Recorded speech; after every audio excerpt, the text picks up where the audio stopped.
हाँ, नमस्कार। गुरुराज। नमस्कार जी, कैसे हैं आप लोग? ठीक है गुरुजी, आप कैसे हैं गुरुजी? मैं ठीक हूँ, अच्छा। Thank you. हाँ जी। प्रणाम गुरु जी। नमस्कार। बहुत-बहुत आशीर्वाद। नमस्कार जी। प्रमोद मालपानी साहब नमस्कार, कैसे हैं आप? अच्छा देखिए, आज हम डिस्पोजिटर, प्लैनेट डिस्पोजिटर और नक्षत्रा के बारे में बात करेंगे। किसी भी प्लैनेट को समझने का जो सबसे आसान और सबसे काफी इफेक्टिव तरीका है, वो ये समझना कि एक प्लैनेट की प्रकृति उसके डिस्पोजिटर पर भी आधारित है और उसकी ताकत भी उसके डिस्पोजिटर पर आधारित है। यानी कहने का मतलब है कि अगर आप ये कहें कि सूर्य, जैसे सूर्य जो है मेष राशि के अंदर है, तो उसका डिस्पोजिटर हुआ मेष राशि का स्वामी मंगल। यानी सूर्य की प्रकृति को मंगल किस प्रकार से प्रभावित करेगा कि सूर्य यहाँ पे उच्च के हो जाते हैं। तो इस वजह से सूर्य को एक तो पावर मिलती है, यानी मेष राशि में आने के बाद में वो सूर्य सबसे सर्वाधिक बली हो गए। देखिए, आप जानते हैं कि प्लैनेट जो है किस तरह से बली होते हैं। सबसे पहले वो उच्च के होते हैं तो बहुत बली होते हैं।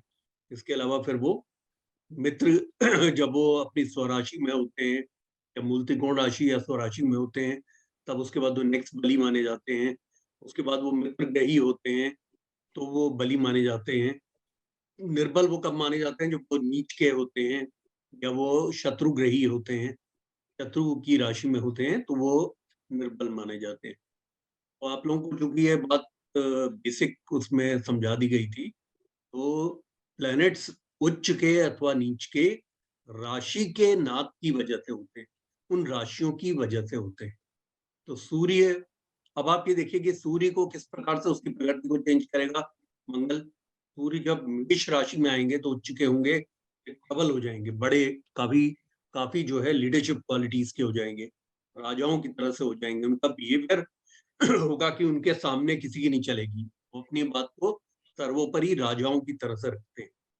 दूसरा जो है, सूर्य की जो सात्विकता है, नोबेलिटी है, जेंटलमैननेस है, वो सारी चीजें उनकी बढ़ जाएगी। सूर्य एक क्रूर प्लैनेट है, उनकी क्रूरता भी बढ़ेगी। यानी कहने का मतलब है कि वो जो डिसिप्लिनेरियन होके जो वो क्रूर होते हैं, वो डिसिप्लिन का एस्पेक्ट उनका स्ट्रॉन्गर हो जाएगा। तो वो किसी भी हालत में किसी भी व्यक्ति विशेष को बहुत जल्दी माफ नहीं करने वाले, अगर वो नियमों को परे रख के काम कर रहा है। इसी प्रकार से मंगल की जो प्रकृति है वो सूर्य को इसको मिल जाएगी। मंगल की प्रकृति क्या है? एनर्जी है, एनर्जेटिक है, एंटरप्राइजिंग है, लीडरशिप क्वालिटीज का है, प्रोसिक्यूट करने वाला है, यानी कि वो दंडित करने वाला है। मंगल के अंदर एक तेजी है, गुस्सा है, जल्दबाजी है, हर काम को वो करना चाहता है अपने खुद के टर्म्स पे। तो वो सूर्य के साथ में वो क्वालिटीज जुड़ जाएंगी। तो ये डिस्पोजिटर का रोल होता है। अब जैसे सूर्य अगर चंद्रमा की राशि में होंगे, तो सूर्य चंद्रमा की राशि में आकर व्यक्ति को, आप सोच के देखिए, सूर्य एक आग के गोले हैं, यानी कि फायरी प्लैनेट माने जाते हैं। चंद्रमा जो है एक लिक्विड स्टेट का प्लैनेट है, फीमेल प्लैनेट है। सूर्य एक मेल प्लैनेट है। जब वो फीमेल राशि में आएंगे, कर्क राशि के अंदर आएंगे और चंद्रमा की राशि में, लिक्विड राशि में आएंगे, तो आग के गोले को अगर आप पानी में डाल देंगे तो क्या होगा कि वो उसकी अपनी स्वयं की जो क्षमता है एनर्जी की और दैदीप्यमान होने की, पूरे संसार को रोशनी देने की, वो क्षमता उसकी घट जाएगी। चाहे वो मित्र ग्रही हैं, चंद्रमा उनके मित्र हैं, किंतु उनके अंदर होमोजिनिटी ऑफ रिलेशनशिप नहीं है, क्योंकि उनकी प्रकृति इस प्रकार से हो गया, जैसे आप ये कहें कि परफ्यूम में आपने केरोसिन मिला दी, तो अब आप कहेंगे क्या परफ्यूम की परफ्यूमरी आएगी? परफ्यूम की क्या एसेंस आएगा आपको? केरोसिन का ज्यादा आएगा। तो यहाँ पे ये तो बहुत एक्सट्रीम का मैंने आपको एग्जांपल दिया, लेकिन वैसे आप सोच के देखिए, आग का गोला एक पानी में चला जाए, उसका मतलब है उसका न केवल व्यक्तित्वमान, उसकी जो छवि है, जो उसका अपनी, जो उसके अंदर जो फितरत है, जो उजाला देने की, वो उजाला देने की उसकी जो है ड्राउज हो जाएगी, बुझ जाएगी, कम हो जाएगी। तो सूर्य चंद्रमा की राशि में आने के बाद आत्मबल की कमी दिखाएगा। सूर्य जो आत्मा का कारक है, जो सोल का कारक है, वो आत्मबल जो है जो सूर्य से आता है, जो कॉन्फिडेंस आता है, वो कॉन्फिडेंस की वो कमी दिखाएगी। इसी प्रकार से इसके अलावा मित्रग्रही होने के बावजूद भी सूर्य की बहुत सी अच्छी क्वालिटीज जैसे लीडरशिप क्वालिटीज है, यानी कि दंडित करने की जो क्वालिटी है, अगर नियमों के विरुद्ध कोई चल रहा है, वो क्वालिटीज जो है, चंद्रमा एक फ्लूइड स्टेज का प्लैनेट है, तो वो फ्लूइडिटी में आ जाएगा। यानी कभी तो वो दंडित करना चाहेंगे तो भी नहीं कर पाएंगे, कभी वो किसी व्यक्ति को एक ऑर्डर एंड डिसिप्लिन करना चाहेंगे तो भी नहीं कर पाएंगे, क्योंकि उनका जो स्वामी है, डिस्पोजिटर है, जिस राशि में वो बैठे हैं, वो राशि का स्वामी फ्लूइड स्टेज का है, यानी कि वो चंद्रमा है जो कि इमोशनल है। तो ऐसा क्रूरता वाला ग्रह है, ऐसा डिसिप्लिन वाला ग्रह, ऐसी सात्विकता का ग्रह। और चंद्रमा क्या है, खाने पीने का प्लैनेट है, सूर्य एब्सटिनेंस का है। आपको मालूम है कि सूर्य एब्सटेन करता है, वो हर तरह की प्लेजरेबल चीजों से दूर हो हटता है, वो महात्माओं की स्टेज में आता है, वो कोई मजे इन सब में नहीं घुसता है। लेकिन वहां पे चंद्रमा क्या है, मजे का प्लैनेट है, चंद्रमा एक आनंद का प्लैनेट है, कलात्मकता का प्लैनेट है, अध्यात्मकता का प्लैनेट है, क्रिएटिविटी का है। तो इन सब चीजों में सूर्य का जो जो विल पावर है, डिटर्मिनेशन है, वो सब डाउन हो जाएगा। अब सूर्य अगर बुध की राशि में आएगा तो सूर्य के आप देखेंगे कि बुध की राशि में आ जाने की वजह से, बुध क्या है, एक बच्चा है, एक चाइल्ड है, वैसिलेटिंग प्लैनेट है, यानी कि उसके अंदर एक चाइल्डिशनेस है, उसके अंदर मैथमेटिकल एबिलिटीज हैं, एस्ट्रोलॉजिकल एबिलिटीज हैं, एनालिटिकल पावर्स हैं, काफी सिंथेसिस की पावर्स हैं। तो सूर्य का अपना जो रुझान होगा वो पढ़ाई वाला हो जाएगा। इसीलिए सूर्य और बुध के साथ में बैठने से बुधादित्य योग बनता है, और बुधादित्य योग एक व्यक्ति के जीवन के अंदर इंटेलिजेंस का, विजडम का योग माना जाता है। यानी विजडम वाली चीजें आएंगी तो साथ में कुछ उसकी विजडम में कमी भी आएगी, चाइल्डिशनेस की वजह से, जो कि बुद्ध की चाइल्डिशनेस है। प्लेफुलनेस भी आएगी, जो कि बुद्ध की प्लेफुलनेस है। बुद्ध एक प्लेफुल है, विट एंड ह्यूमर का प्लैनेट है। सूर्य बुद्ध की राशि में बैठ के विट एंड ह्यूमर, और इसी प्रकार से बुद्ध को कलात्मक चीजों में एक महारत हासिल करने की आदत है, चाहे क्रिएटिविटी हो, चाहे वो मैथमेटिकल एबिलिटीज हो, या वो लेखन का कार्य हो, या वो बोलने का कार्य हो, ऑरेटरी का कार्य हो, या उसका जो है किसी बात को समझाने का कार्य हो, उन सब में सूर्य की वजह से, सूर्य के बुध की राशि में बैठने की वजह से उन चीजों का इसके अंदर समावेश होगा सूर्य के अंदर। तो सूर्य का जो फर्मनेस है, क्योंकि बुध एक ड्युअलिटी का प्लैनेट है, ड्युअल स्वभाव का है, एक द्विस्वभाव नेचर का प्लैनेट है, तो द्विस्वभाव नेचर का प्लैनेट होने की वजह से वो बदल जाए। ये 3 एग्जांपल्स मैंने आपको प्राइमरीली इसलिए दिए, ये समझाने के लिए कि डिस्पोजिटर का रोल कितना महत्वपूर्ण होता है।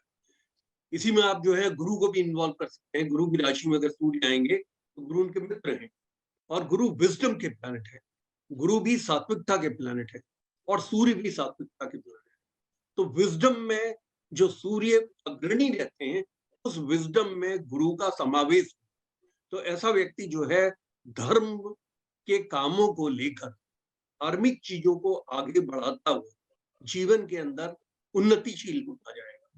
गुरु जो है वेल्थ क्रिएशन के हैं, लेकिन क्योंकि गुरु एक वेल्थ क्रिएशन के भी प्लैनेट है, तो वो धर्म को यूज भी करेगा तो कुछ जमावड़े के लिए, कुछ धन को कमाने के लिए, क्योंकि गुरु भी एक द्विस्वभाव नेचर के प्लैनेट है, और वेल्थ के प्राइमरी कारक होने की वजह से वो हर चीज में एक वेल्थ का एस्पेक्ट उनका जुड़ता है।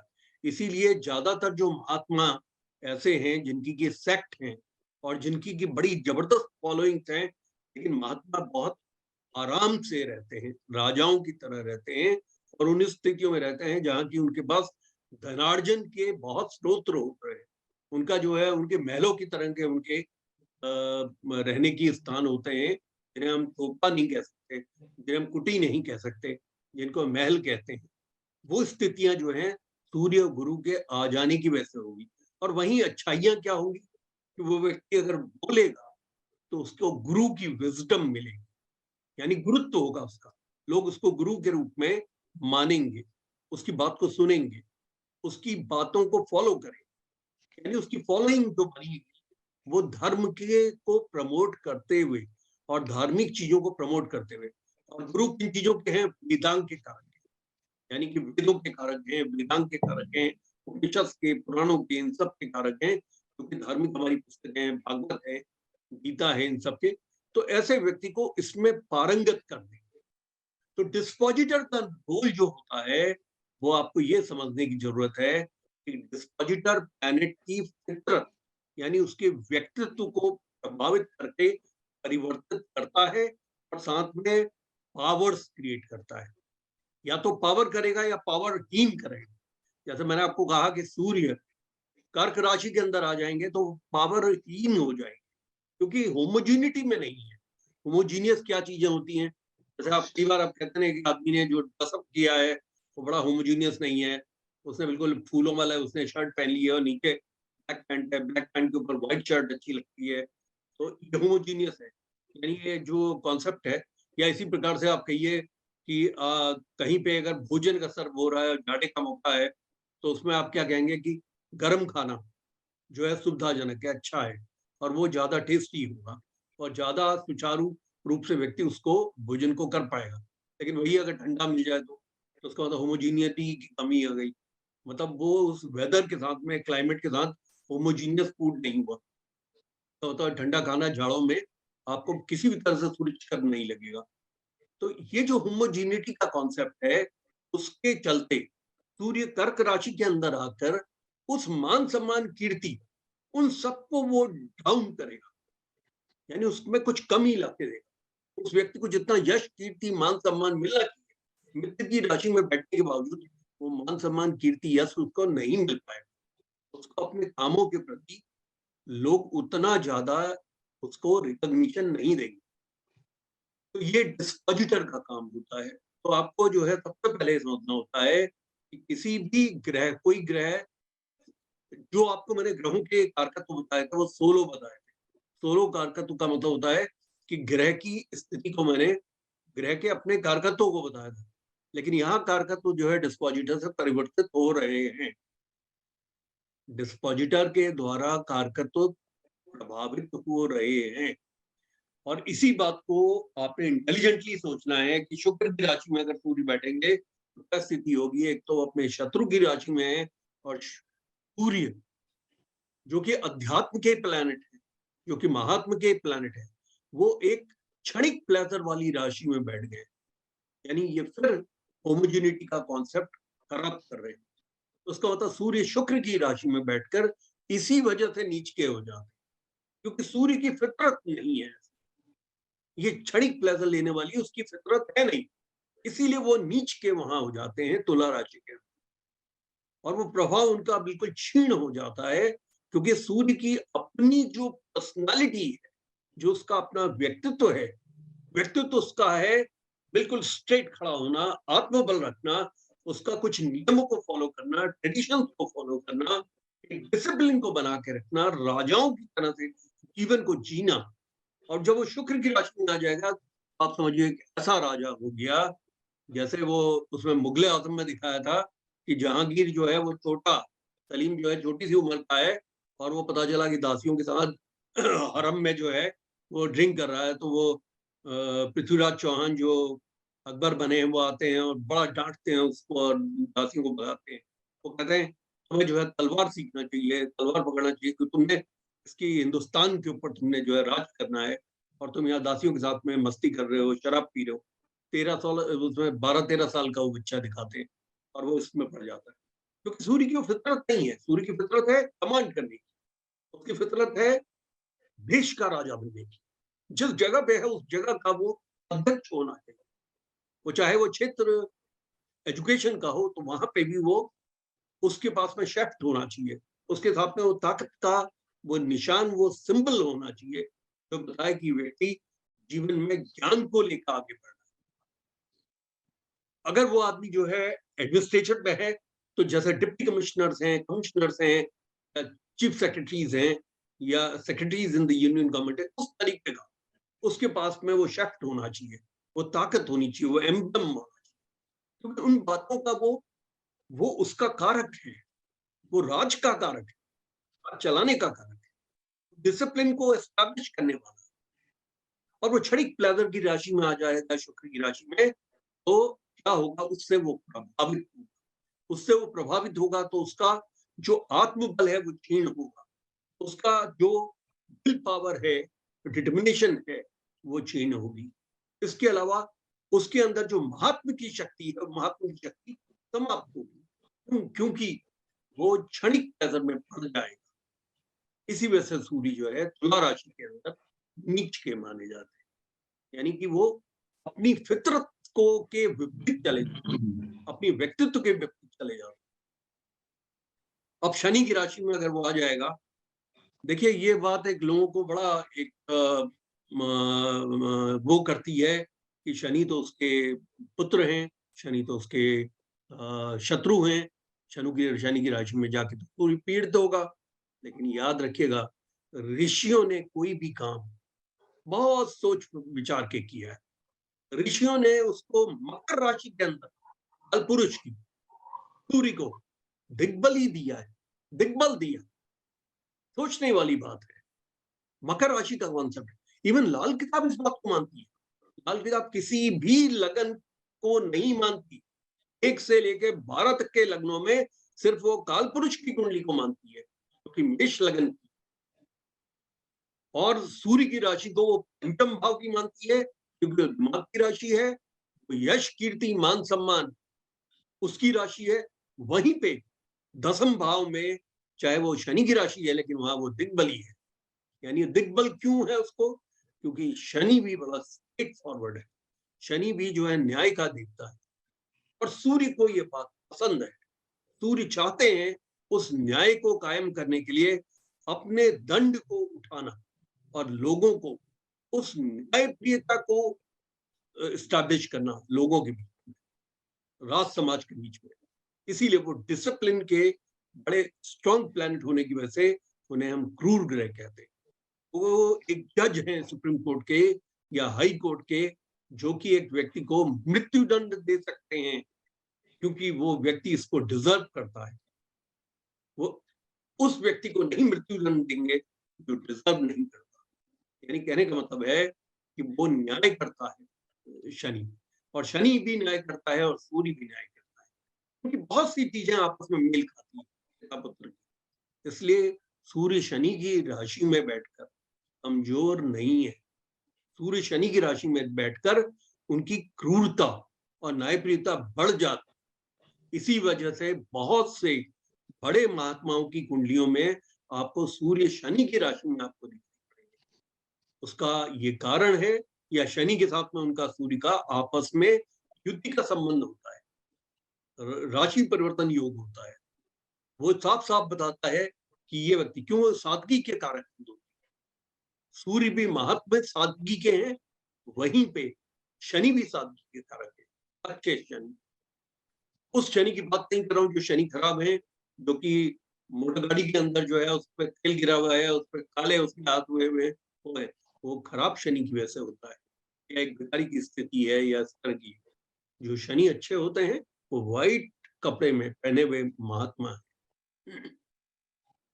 तो इस बात को आपने समझना है कि कुंडली के अंदर में श्री हरि विष्णु की कुंडली सबसे ज्यादा इंपॉर्टेंट है, जो ऋषि पाराशर ने बनाई है, और वो है मेष लगन की।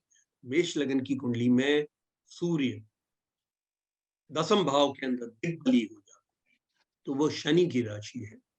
इवन सूर्य का 11वें हाउस में बैठना बहुत उत्तम, सर्वोत्तम माना जाता है। 10th हाउस में बैठना तो बहुत ही अच्छा है, पावर, पोजीशन, प्रोस्पेरिटी, अथॉरिटी। इसीलिए सूर्य 10वें भाव के कारक है।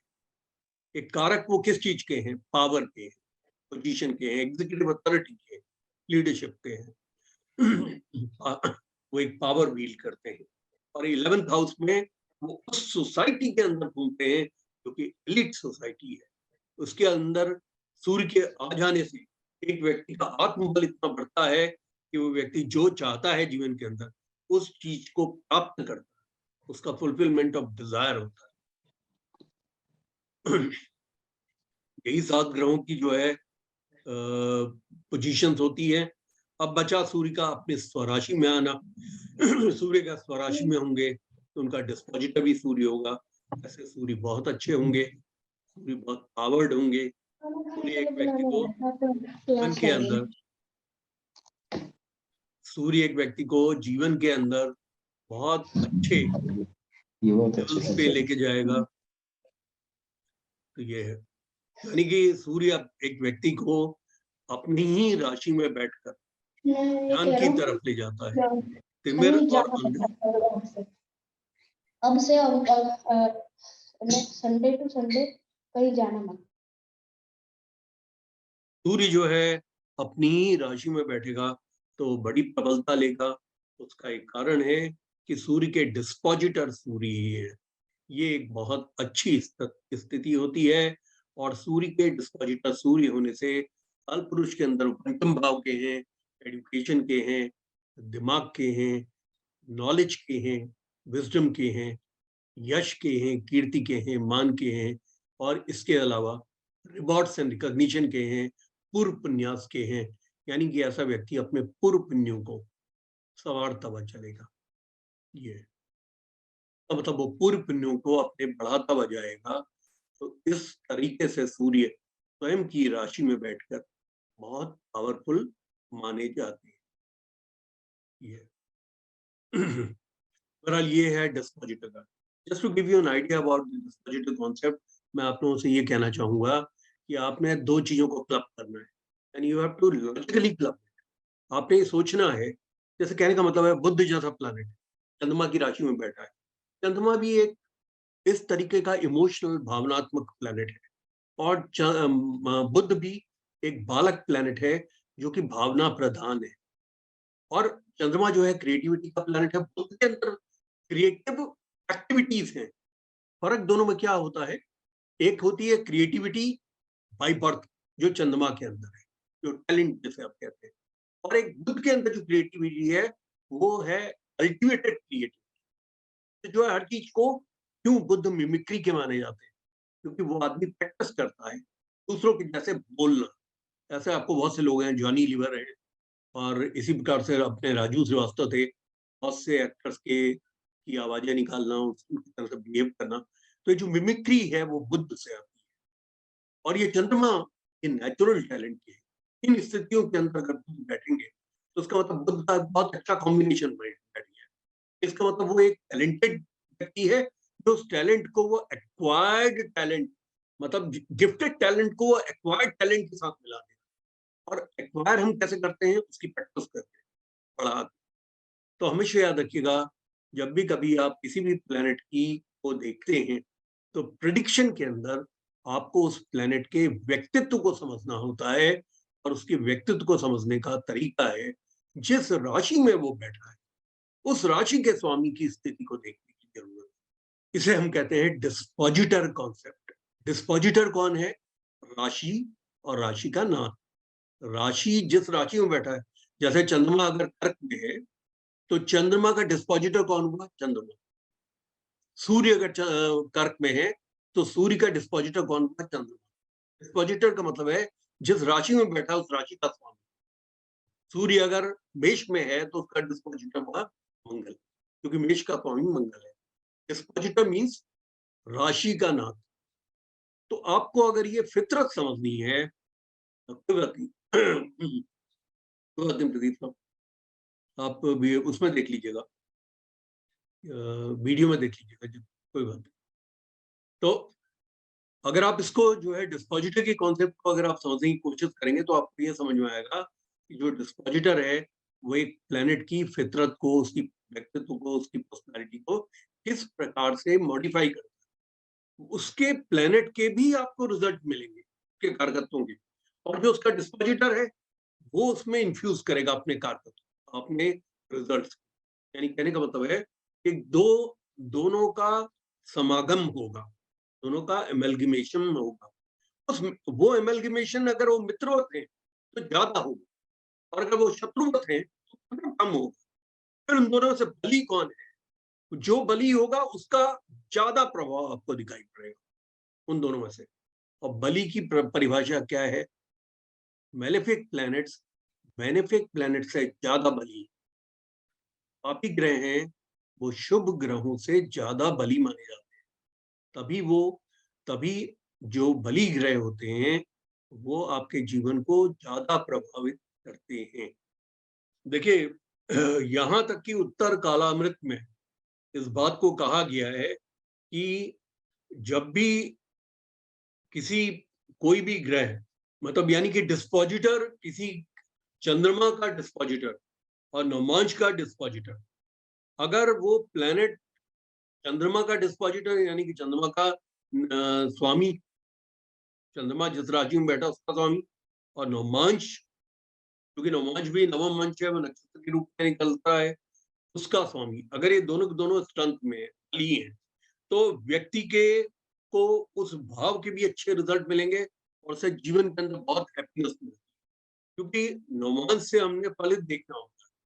तो नवमांश पति जिस राशि के अंदर बैठा है उस राशि का स्वामी अगर बली है, और D1 या राशि चार्ट के अंदर चंद्रमा अगर बली है, चंद्रमा जिस राशि में बैठा है उस राशि का स्वामी बली है, तो आप ये समझिए इसका जो रिजल्ट आपको मिलेगा वो बहुत अच्छा मिलेगा।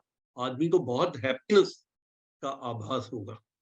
वो चीजें उसको इस तरीके से मिलती हैं कि उसको काफी हैप्पीनेस की स्थितियां आती है। इसके अलावा उत्तर कालामृत में ये भी कहा गया है कि किसी ग्रह की फितरत को समझने के लिए उसके डिस्पोजिटर को आपने नेटल कुंडली में देखना है, यानी कि D1 कुंडली के अंदर देखना है, तो साथ में D9 कुंडली में भी उसके डिस्पोजिटर को देखना है। कहने का मतलब है कि एक ग्रह, सपोज आप कोई एग्जांपल ले लीजिए, मंगल है। मंगल अगर आपके राशि चार्ट में मकर में है तो उसका डिस्पोजिटर शनि हो गया। अब मंगल जो है यहाँ पे D9 के अंदर मंगल सिंह राशि में बैठे, तो उनके डिस्पोजिटर सूर्य हो गए। तो अब ये सूर्य और शनि की इक्वेशन और सूर्य और शनि की स्ट्रेंथ राशि चार्ट के अंदर अगर अच्छी है जीवन में, तो इसका मतलब है ये मंगल बहुत अच्छे परिणाम देंगे। इसको आपने दोनों के डिस्पोजिटर्स को देख लेना है D1 के अंदर, फिर उस डिस्पोजिटर की पोजीशन को आपने देखना है। वो डिस्पोजिटर 2 प्लैनेट्स हो सकते हैं, वर्गोत्तम ग्रह होगा तो एक हो, आप समझिए वर्गोत्तम होगा तो एक हो, क्योंकि वर्गोत्तम उसी राशि में होता है, तो वो सिंगल प्लैनेट होगा। उसकी स्थिति राशि चार्ट के अंदर स्ट्रॉन्ग है और केंद्र त्रिकोण में बैठी है और अच्छी स्थिति है, तो आप समझिए इस ग्रह के बहुत अच्छे परिणाम है। फिर उत्तर कारामृत ये कहती है कि थोड़ी आयु बढ़ने के बाद आपको इसी चीज को D9 में देखना है। बढ़ती हुई आयु में परिणाम नवमांशा में उन स्थितियों से मिलेंगे।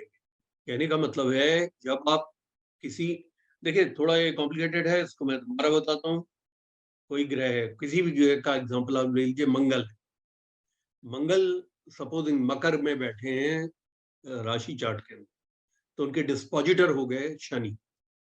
मंगल जो है D9 के अंदर बैठे हैं कर्क राशि में, यानी कि नीच के हैं, उनके डिस्पोजिटर हो गए चंद्रमा। अब ये शनि और चंद्रमा सपोज राशि चार्ट के अंदर दोनों ही प्रबलता के साथ बैठे, यानी चंद्रमा जो है उच्च के हो गए, शनि जो है उच्च के हो गए, केंद्र में हो गए, त्रिकोण में हो गए, तो बच्चा जो है the child would be born with A silver spoon in his mouth. कहने का मतलब ये बच्चा जो है मंगल के सिग्निफिकेशंस को लेकर, मतलब बहुत अच्छा स्पोर्ट्समैन होगा, बहुत अच्छे धनाढ्य परिवार में होगा, जमींदार परिवार में पैदा होगा, सब कुछ अच्छा होगा। अब पुनः आप इसको शनि को और चंद्रमा को नवमांश में देखिए। अगर नवमांश के अंदर ये कमजोर हो गए, ये तिक भाव में चला गया, 8-12 में चला गया, तो स्थिति क्या होगी? बढ़ती उम्र के अंदर इसको ये दुख आने शुरू हो जाएंगे। कहने का मतलब 30 वर्ष के बाद, जैसे कि नवमांश का जो चार्ट है वो पूर्ण रूप से लागू होने लगता है या विवाह के बाद, तो आप देखेंगे कि इसके जीवन के अंदर ये सारी कमियां त्रिक भाव की आना प्रारंभ हो जाए। जगदीश जैन साहब क्या समझे आप इसको? ये थोड़ा सा स्लाइटली टफ है मामला, तो मैं चाहता हूँ कि आप समझे कि नहीं समझे, आप बताइए अनम्यूट करके। नहीं गुरुजी, ये तो ठीक है। थोड़ा सा ये बताइए, कई बार क्या होता है कि डिस्पोजिटर अगर नीच राशि में चला गया तो ग्रह के बल क्या उसके कम हो जाएंगे? मान लीजिए सूर्य जो है ना मेष राशि के अंदर बैठा है, तो सूर्य उच्च का हो गया, लेकिन मंगल अगर कर्क राशि में चला गया तो सूर्य मंगल के जो प्रभाव ये आप सूर्य ना के अंदर। आगे के, वैसे आज तो खैर आप आगे, मैं इसको बोलने वाला था, आगे की आप जो है बात को बोल रहे हैं जो आगे आने वाली थी, लेकिन आप जो कह रहे हैं वो उचित है। डिस्पोजिटर की स्ट्रेंथ बहुत इंपॉर्टेंट है।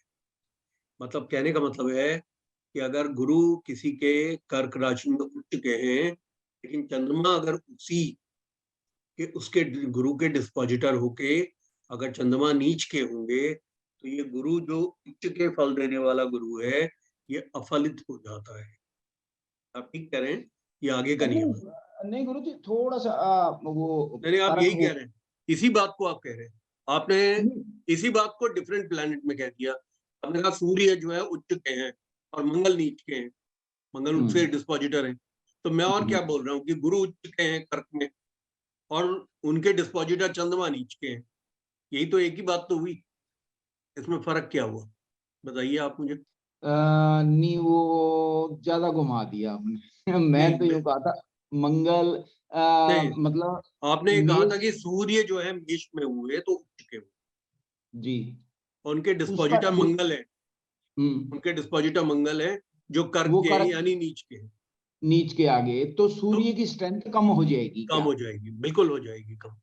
अब हम्म, मैंने आपको बताइए, मैंने भी तो आपको एक डिफरेंट प्लैनेट से ये एग्जांपल दिया है कि गुरु चंद्रमा की राशि में उच्च के होते हम्म, हैं, उनके डिस्पोजिटर चंद्रमा हो गए, और चंद्रमा हम्म, जीवन चार्ट के अंदर ही राशि चार्ट में नीच के है। यही बात तो हुई। तो उसका मतलब गुरु अफलित हो गए, तो गुरु हम्म, के उच्च के प्रभाव नहीं मिले। जी। और तीसरे प्लैनेट से ले लीजिए, शुक्र जो है उच्च के होते हैं मीन राशि में, और हम्म, गुरु अगर मकर में आ गए नीच के, हम्म, तो शुक्र अफलित हो गए। मतलब शुक्र का जो प्रभाव मिलना चाहिए, उच्च के शुक्र का वो प्रभाव नहीं मिल पाएगा, क्योंकि डिस्पोजिटर वीक हो गए। यस। हाँ, डिस्पोजिटर को वीक नहीं होना, डिस्पोजिटर कमजोर होने से उसके सारे प्रभाव प्रभाव शून्य हो प्रभाव उसके क्षीण हो जाते हैं। जाते। जी।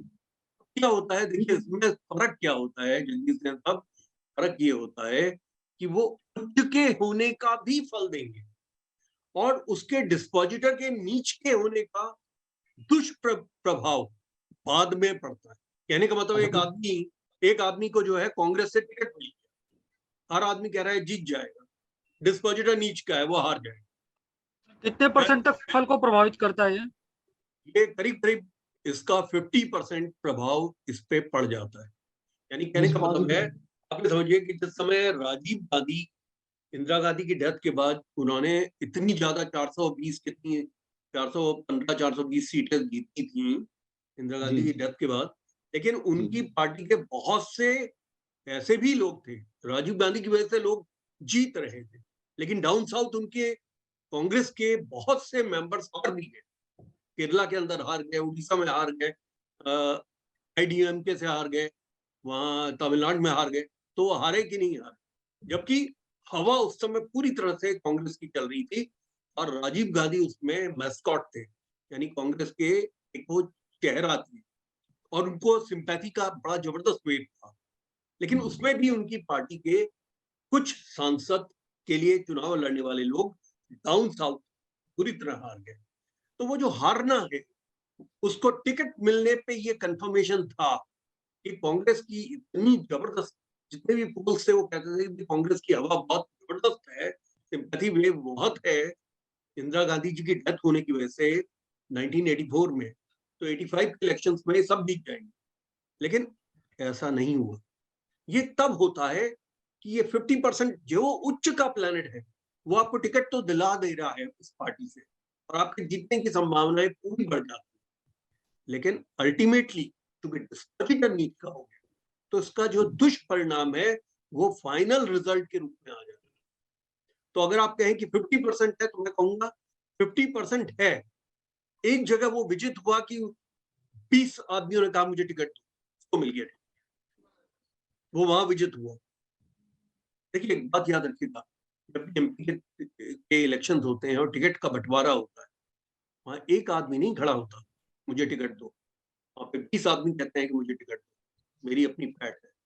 तो उसमें से टिकट मिलना एक बहुत बड़ी वजह है, लेकिन हार जाना वो उससे बड़ी हार है, क्योंकि वो उस हवा के बीच में हार गई। तो आप एक बात ये कह सकते हैं, वो जो बाद वाला जो 50% ऐसा उसको आ रहा है डिस्पोजिटर का, वो ज्यादा कैटास्ट्रोफिक है, वो ज्यादा लंबे समय तक उस आदमी को परेशान करेगा। जैसे कहने का मतलब है कि 1983 84 की बात है, 84 में एक लड़का था बीके सिंह, आईएएस में निकला, उसकी पोजीशन भी दी, लेकिन उसके ऊपर मोलेस्टेशन का चार्ज लगा दिया।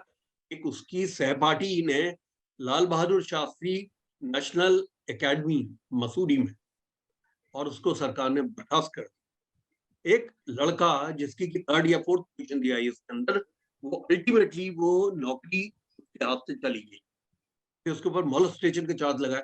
अगर आप लोग गूगल सर्च करेंगे ना 1984-85 पर, he was the only probationer officer in IAS who was dismissed from the service based on the complaint by one of the colleague. उसकी कलीग ने कहा कि इसने मुझे मोलेस्ट करने की कोशिश की।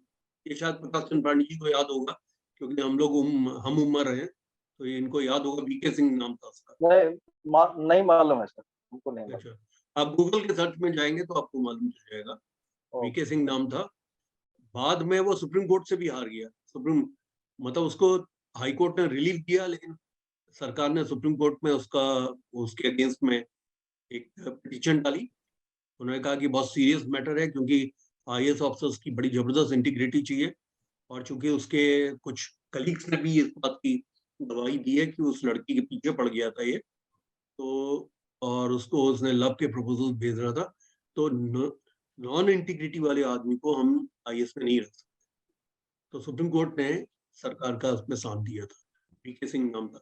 तो ये जो होता है ना, का जो ग्रह है वो आपको प्राइमरली विजिट करा देगा, बड़ा जबरदस्त विजय देगी, और आपकी तालियां बजेंगी, आपको यश कीर्तिमान मिलेगा। लेकिन डिस्पोजिटर इतना पावरफुल होता है कि डिस्पोजिटर के नीचे हो जाने का असर बड़ा जबरदस्त मिलता है। मेरी एक क्लाइंट हैं, उन क्लाइंट के साथ में क्या था कि उन्होंने जो है लुक्स करके उसकी फ्रेंचाइजी लेके उन्होंने कम से कम 40-45 लाख का उन्होंने अपना ब्यूटी पार्लर गुड़गांव में प्रारंभ किया, लुक्स की फ्रेंचाइजी लेके। इतना बड़ा ब्यूटी पार्लर था, उसके अंदर फुटफॉल वगैरह, और बहुत कमर्शियल सेंटर में गोल्फ कोर्स रोड में लिया। मैंने उनको पहले बता दिया था कि आपका ग्रह जो दशा में है उच्च का है, लेकिन इसका डिस्पोजिटर नीच का है, you have to be very careful. Ultimately क्या हुआ कि उनका ब्यूटी पार्लर धीरे धीरे लुक्स के साथ उनके डिफरेंसेस होने शुरू हो गए, और उन्होंने फ्रेंचाइजी उनकी वापस ले ली। उनको बड़ा हैवी नुकसान हुआ, उनका बहुत ज्यादा नुकसान हुआ, और अल्टीमेटली उनको ब्यूटी पार्लर बेचना पड़ा। तो आप ये समझिए, अगर आप ये कहते हैं कि मैं कहूँ ये 50% है, तो आपके दिमाग में आ सकती है बात, ये फाइनल 50% है, तो ये 100% ही होने वाला है। इफेक्ट तो 50% है, लेकिन ये फाइनल जजमेंट के रूप में 50% है। तो इसका मतलब है उससे उबर तो आदमी जाएगा बाहर। मैं 100% इसलिए नहीं बोल रहा हूं, उसका एक कारण है कि ये उभरेगा तो ये व्यक्ति है आगे जाके, लेकिन ऐसा नहीं है। ये एक बार की आदमी को जमीन पे धूल चटा के उसके बाद ही उबारेगा। ये ज्योतिष के माइक्रो अंडरस्टैंडिंग्स क्रिएट होती हैं डिस्पोजिटर के द्वारा, क्योंकि इस बात को हमें नहीं भूलना चाहिए कि जो प्लैनेट है वो उच्च का है, तो प्लैनेट आदमी को उबारने की कोशिश करेगा, और बाद में उबार भी देगा, उससे वहां से बाहर निकाल देगा। लेकिन जो डिस्पोजिटर से जो उसको सपोर्ट मिल रहा था, वो सपोर्ट उसका नलिफाइड हो। अब आप ये कहिए कि जो डिस्पोजिटर उसकी पोजीशन क्या होनी चाहिए, यानी ग्रह का जो डिस्पोजिटर है उसे केंद्र में बैठना चाहिए, त्रिकोण में बैठना चाहिए। नवांश के अंदर आपको पोजीशन देखनी होगी, नवमांश में से केंद्र त्रिकोण में होना चाहिए, द्वितीय भाव में होना चाहिए या एकादश भाव में होना चाहिए। एकादश का मैं बार बार आपको नहीं बताऊंगा कि एकादश में बैठने का सिर्फ खामियाजा रिलेशनशिप और हेल्थ पर, सेल्फ की या परिवार की हेल्थ पे आता है, लेकिन वो फुलफिलमेंट डिजायर का भी भाव है और वो जो है गेन्स का भी भाव है। तो गेन्स वगैरह को तो देता है, यानी धन की स्थितियों को तो पैदा करेगा। अब मैं आपको जो समझाने जा रहा हूँ वो है कि ये तो प्लैनेट और डिस्पोजिटर हो गया, जो कि बहुत महत्वपूर्ण कंपोनेंट है। यानी कहने का मतलब है कि एक प्लैनेट के कारकत्वों को याद कर लेने के बाद अब आपको कॉमन सेंस ये लगाना है कि उसका डिस्पोजिटर का जो राशि का नाथ है, वो राशि का नाथ किस तरह की स्थितियों में बैठा हुआ है, वो राशि का नाथ कितना प्रबल है, कितना वो स्वग्रही, कितना उच्च का बैठा है, स्वग्रही बैठा है, ग्रही बैठा है, अच्छी स्थितियों में केंद्र त्रिकोणों में बैठा हुआ है, भावगत स्थितियां उसकी कैसी हैं, बेनिफिट से ग्रस्त है कि नहीं है, कितना स्ट्रेंथ में है। दूसरा मैंने आपको ये बताया, उसी ग्रह का डिस्पोजिटर नवमांश में भी आपको देखना होता है, क्योंकि नवमांश आपका फाइनल जजमेंट। नवमांश के अंदर अगर उसका डिस्पोजिटर प्रबल है, स्ट्रांग है, स्ट्रेंथ के साथ है, तो फिर वो चीजों को संभाल लेता है। यानी कि वो बिल्कुल लास्ट मोमेंट में जाकर स्टॉट हुए ड्राउनिंग मैन की तरफ से, क्योंकि नवमांश ने जो है अपने फलित को सर्वोपरि रखना है, D1 से ऊपर लेके जाना है, यानी नवमांश ही हमारा फलित है। तो आपको उसी ग्रह के, जब आप देखिए ज्योतिष में कोई भी चीज ओवरराइट नहीं होती है। जीवन चार्ट में जो घटनाएं दिखाई पड़ती हैं वो घटनाएं भी जीवन के अंदर घटित होती हैं, लेकिन फाइनल वेज में उन घटनाओं का परिणाम नवमांशा दे।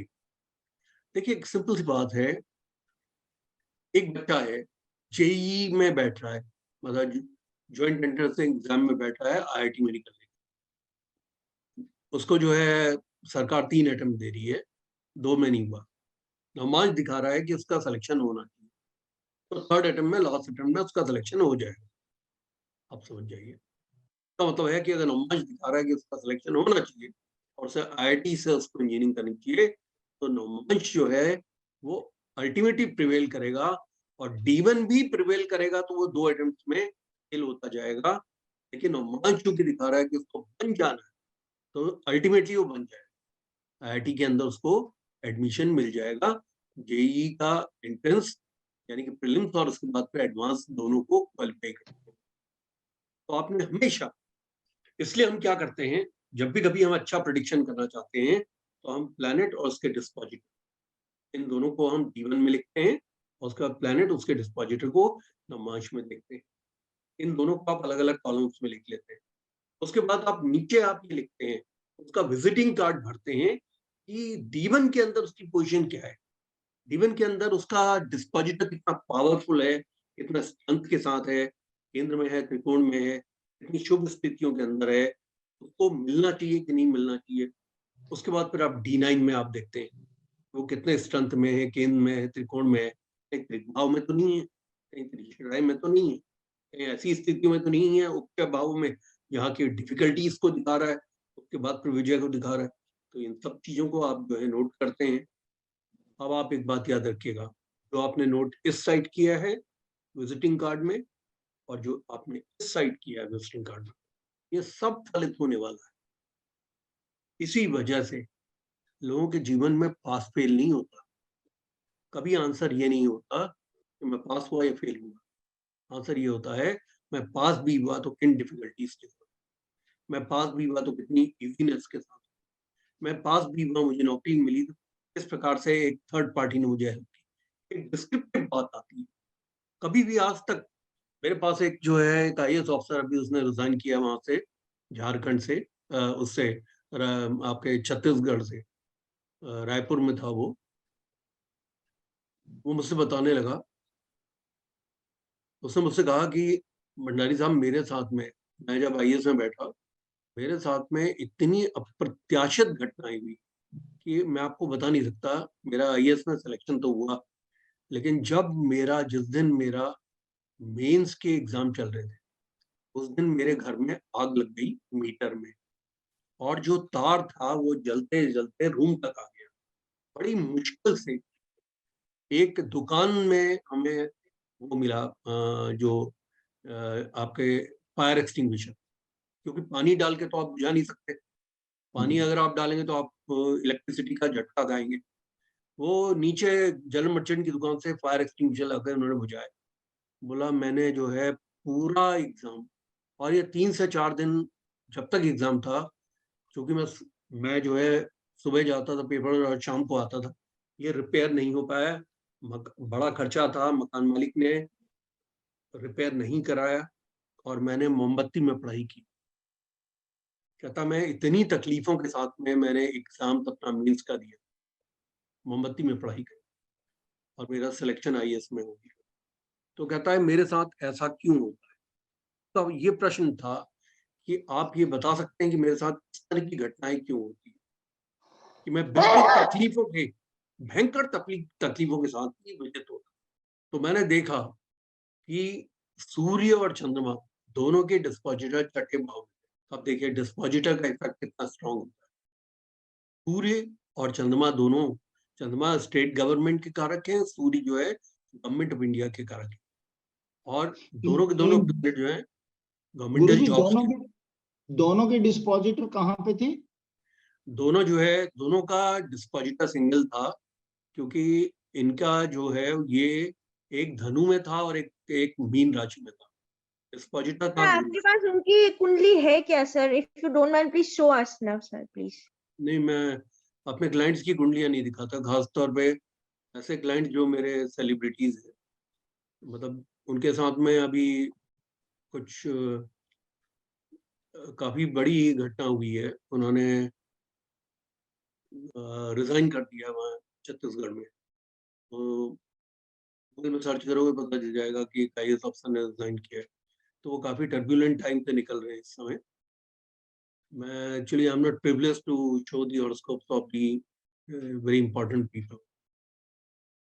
उनके बहुत से कलीग्स यहाँ पे हैं, और फिर मेरा जो वीडियो होता है वो यूट्यूब में भी डाउनलोड होता है। तो बाद में यूट्यूब में चला जाता है, लोग देखते हैं, तो लोग ये एक प्रिविलेज होता है, ये क्लाइंट अटर्नी प्रिविलेज। जैसे क्लाइंट अटर्नी प्रिविलेज होता है, वैसे जोशी और उनके क्लाइंट का एक प्रिविलेज होता है। हम उन्हीं कुंडलियों को दिखाते हैं जिन कुंडलियों में पहले हम जो है चेंजेस करते हैं। मैंने एक कुंडली दिखाई थी, उसमें मैंने काफी चेंज कर दिए थे, नेम तो सब हटा दिए थे। सर आपने जो प्रीवियसली कुंडलीज दिखाए थे काफी सारे लोगों के, सो उन लोगों का पास्ट में मतलब इशू था और अभी they are living a normal life. एक तो उनकी नॉर्मल लाइफ में, दूसरा मैंने उस कुंडली में से नाम हटा दिए थे, सब चेंजेस कर दिए थे। कि अंजलि ऐसा है ना कि अगर जैसे कल को अगर मेरे पास तुम्हारी कुंडली हो तो मैं तुम्हारी कुंडली को पब्लिक फोरम पे कभी डिस्कस नहीं करूंगा, क्योंकि एक अच्छी बात नहीं होती है। ये एक अच्छे एस्ट्रोलॉजर की निशानी नहीं है कि किसी, लेकिन मैं सिर्फ एक समझाने की कोशिश कर रहा हूँ, उस पॉइंट को समझने की कोशिश करो कि सूर्य जो है, सूर्य और चंद्रमा दोनों गुरु की राशियों में है। सूर्य धनु राशि में है और चंद्रमा मीन राशि के अंदर है। तो उन दोनों का डिस्पोजिटर कौन हुआ? गुरु। और वो डिस्पोजिटर उसका छठे भाव में था। तो छठे भाव का डिस्पोजिटर इतना स्ट्रॉन्ग इफेक्ट दिखाता है कि उस व्यक्ति के पूरे, मतलब इवन आईएएस के करियर में टमल्टस रहा। मतलब it was like a roller coaster ride. Today he has resigned from the services. Last year he resigned from the services. The government of Raipur, मतलब Chhattisgarh government did not accept his resignation until now. Now he is being accepted after 6 months, because quite a number of IAS officers in Chhattisgarh have resigned one after the other. तो इसका क्या मतलब हुआ? इसका मतलब था कि he had a lot of trouble in his job. He had a lot of trouble, क्योंकि सन जो है वो यश मान कीर्ति और दंड का कारक है, यानी कि वो राजाओं का कारक है। और चंद्रमा जो है मन का कारक है, और चंद्रमा जो है स्टेट गवर्नमेंट का कारक है। ये दोनों ल्यूमिनरीज, अगर इनका डिस्पोजिटर कमजोर हो जाए, जिस पॉइंट को मैं बताने की कोशिश कर रहा हूँ वो है कि planet alone is not capable of giving you everything. You have to see the dispositor's position, या उसके राशि के नाथ की स्थिति को देखने की जरूरत होती है। अगर राशि का नाथ अगर त्रिक भावों में आ जाए, दुख भावों में आ जाए 6, 8, 12 में, तो फिर वो व्यक्ति को काफी तेजी से नीचे गिरा देता है। ये तो रीडर्स। हाँ सर मुझे भी एमबीबीएस में सिलेक्शन पाने के लिए पूरे 4 इयर्स लगे थे। मैंने पूरे 4 इयर्स के बाद मुझे सिलेक्शन मिला है। तो मुझे तुम्हारा एक शॉट में कभी नहीं मिला। तो तुम ये बताओ कि तुम्हारा जो 10th का लॉर्ड है, 10th भाव का लॉर्ड है, उसका डिस्पोजिटर कौन है? सर मेरा तो वैसे भी 6th में ही बैठा है। आज ही मैंने अभी देखा। नहीं, जैसे 3 नंबर का मतलब हो गया 3, 2, 1, 12, मतलब 10th भाव में मीन राशि है। मीन राशि का स्वामी है गुरु। गुरु कहाँ एक बैठा है? मिनट मुझे निकालना पड़ेगा सर, निकालना पड़ेगा। गुरुजी ये जो है आईएएस का मतलब उनको रेजिग्नेशन एक्सेप्ट करना, ये तो सेंट्रल गवर्नमेंट के प्रव्यू में है, स्टेट गवर्नमेंट के प्रव्यू से तो बाहर है उनकी। स्टेट, आप समझे नहीं, स्टेट गवर्नमेंट में ना हमेशा जो रेजिग्नेशन होता है, it is always sent to the chief secretary.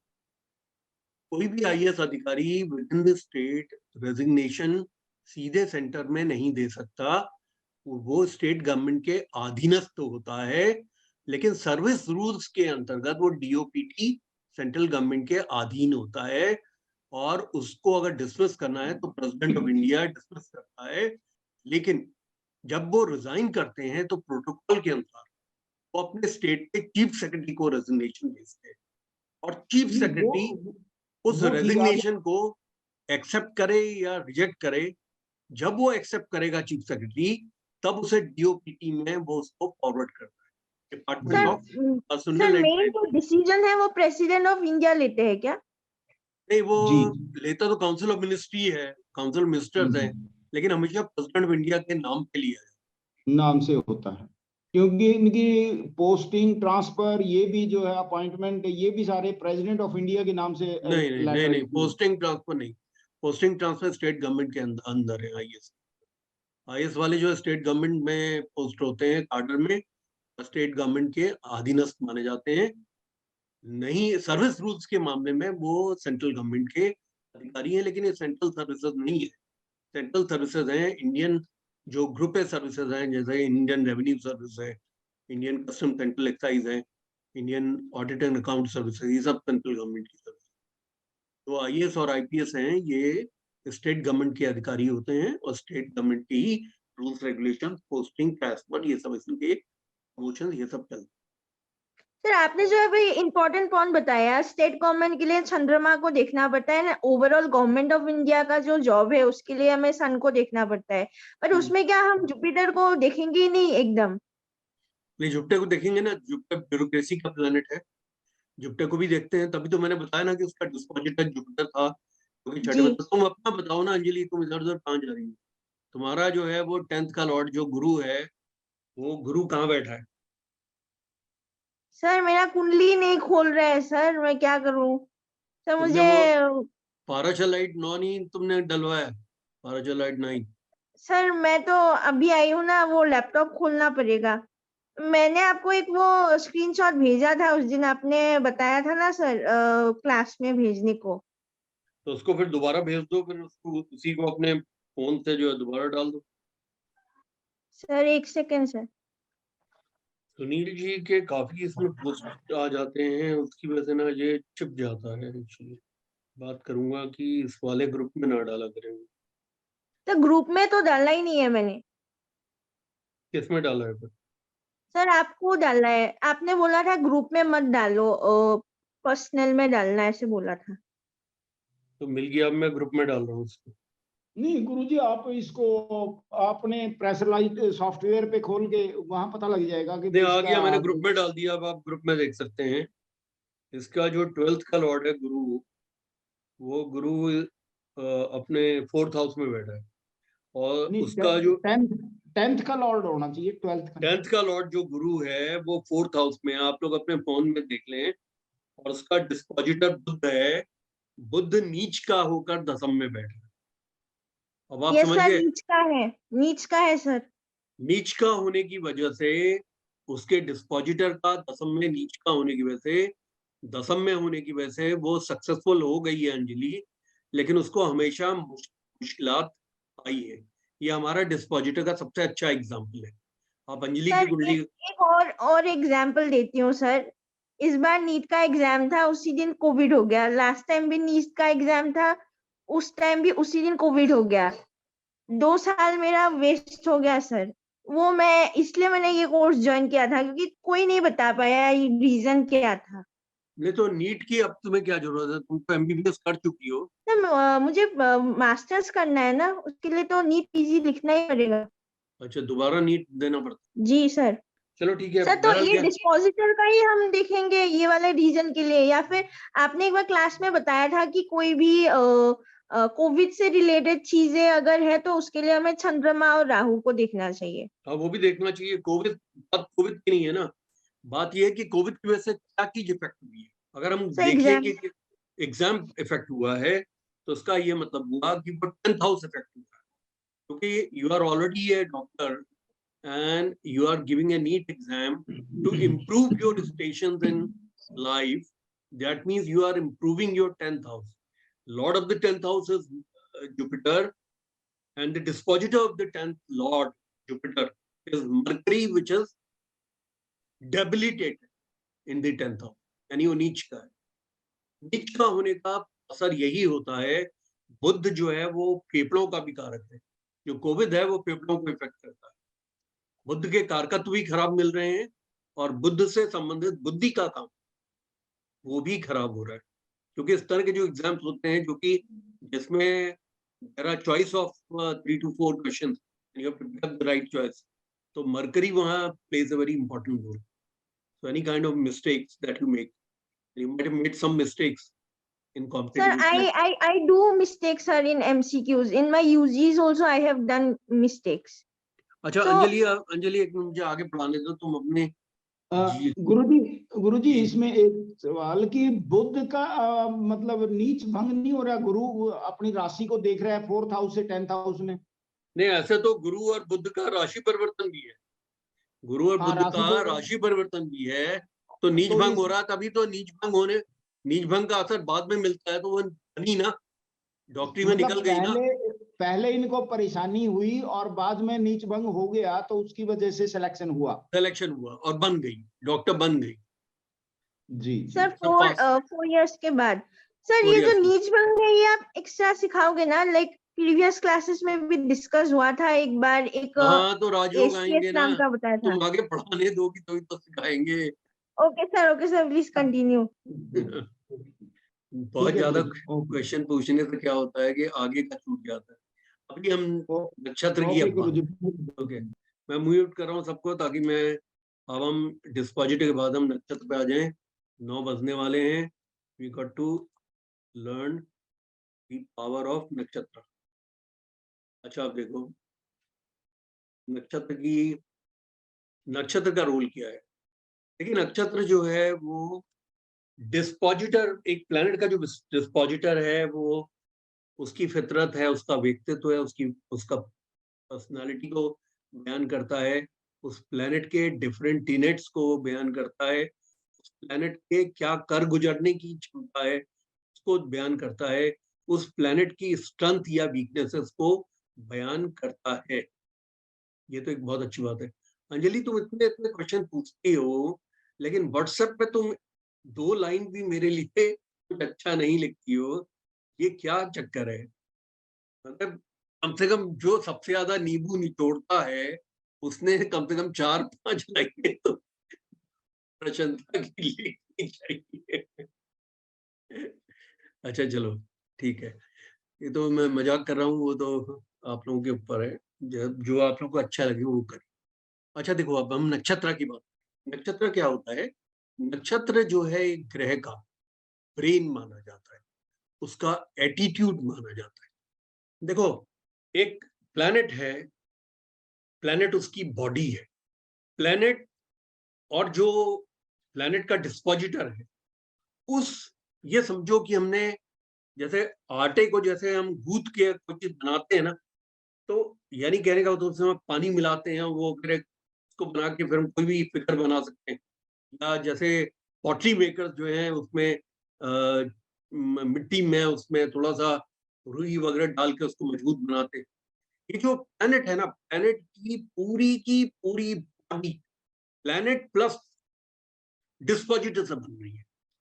एक प्लेनेट कितना कर गुजरने में सक्षम है, ये तो प्लेनेट विद डिस्पोजिटर दिखे। ये प्लेनेट की अपना व्यक्तित्व जो है प्लेनेट विद डिस्पोजिटर से पता चलेगा, लेकिन प्लेनेट का ब्रेन उसके नक्षत्र से पता चलता है। यानी नक्षत्र, अगर आपने प्लेनेट का नक्षत्र नहीं देखा तो आप ये नहीं समझ पाएंगे कि प्लेनेट की बुद्धि किस तरफ काम कर रही है, वो क्या आपको देना चाह रहा है, उसका एम्बिशन लेवल क्या है, वो जिंदगी के अंदर कितना उठाने में सक्षम है, और वो आपको अच्छी दिशा में राइट डायरेक्शन में भेजेगा या रॉन्ग डायरेक्शन में भेजेगा। तो उसका मतलब क्या हुआ कि नक्षत्र ही प्लेनेट को बोध कराता है।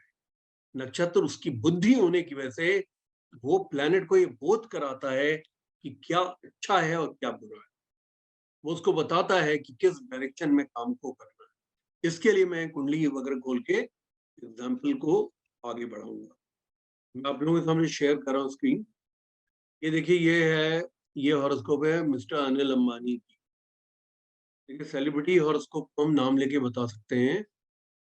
अनिल अंबानी जी का जो जन्म है वो 4 जून 1959 को हुआ है, 10:10 पे, और प्लेस ऑफ बर्थ है, आप लोग नोट कर लीजिए, अनिल अंबानी 4 जून 1959, 10:10, महाराष्ट्र, मुंबई। अनिल अंबानी के बारे में बताने के लिए आप सब लोगों को मालूम है। अब ये देखिए, इसमें अनिल अंबानी के दसम को, क्योंकि जब भी कभी आदमी जिंदगी में उठता है या गिरता है, 10th हाउस का बहुत बड़ा रोल होता है। अब यहाँ पे आप देखें एक बात कि 10th हाउस का लॉर्ड कौन है? मंगल है। 10th हाउस पे चंद्रमा बैठे हुए हैं, लगन के स्वामी। चंद्रमा और मंगल का आपस में राशि परिवर्तन है, यानी कि चंद्रमा मंगल की राशि में है, मंगल चंद्रमा की राशि। तो इसका मतलब है कि 10th हाउस पावरफुल हो गया, मंगल का नीच भंग भी हो गया। लेकिन हमें ये देखना है कि ये जो मंगल है, ये मंगल का जो दिमाग है वो दिमाग कहाँ जा रहा है। मंगल और चंद्रमा जो दोनों के दोनों, चंद्रमा के सबसे पहले तो चंद्रमा का जो डिस्पोजिटर है, आप इस बात को नहीं भूल सकते कि चंद्रमा का डिस्पोजिटर मंगल है, जो कि नीच का है। पहले तो वो नीच का है, दूसरा शुक्र के साथ है, और शुक्र कर्क लगन के लिए मैलेफिक माने जाते हैं। क्यों मैलेफिक माने जाते हैं? क्योंकि इन्हें केंद्राधिपति दोष भी है, केंद्र में एक राशि पड़ती है। दूसरा, ये त्रिषडाय होते हैं, त्रिषडाय के स्वामी है। और हम जानते हैं सर्वे त्रिकोण नेतारो ग्रह शुभ फलप्रदा पतिय त्रिषडाया नाम यदा पाप फलप्रदा, यानी पाप फल को देने वाले। ये शुक्र जो है मंगल के साथ बैठे हैं, और शुक्र जो है वो क्षणिक प्लेजर के प्लेनेट है। तो नीच के मंगल के साथ में क्षणिक प्लेजर के प्लेनेट आएंगे, तभी ये व्यक्ति इतना ज्यादा पर्सनल लेवल पे खर्चा करते थे, मकानों में, गाड़ियों में, घूमने में, वर्ल्ड टूर में। इनका ज्यादातर काम से ज्यादा इनका जो रुझान था वो अपनी वाइफ के साथ में घूमने फिरने, इन सब मजा मस्ती इन सब में था। अब हमें देखना क्या है?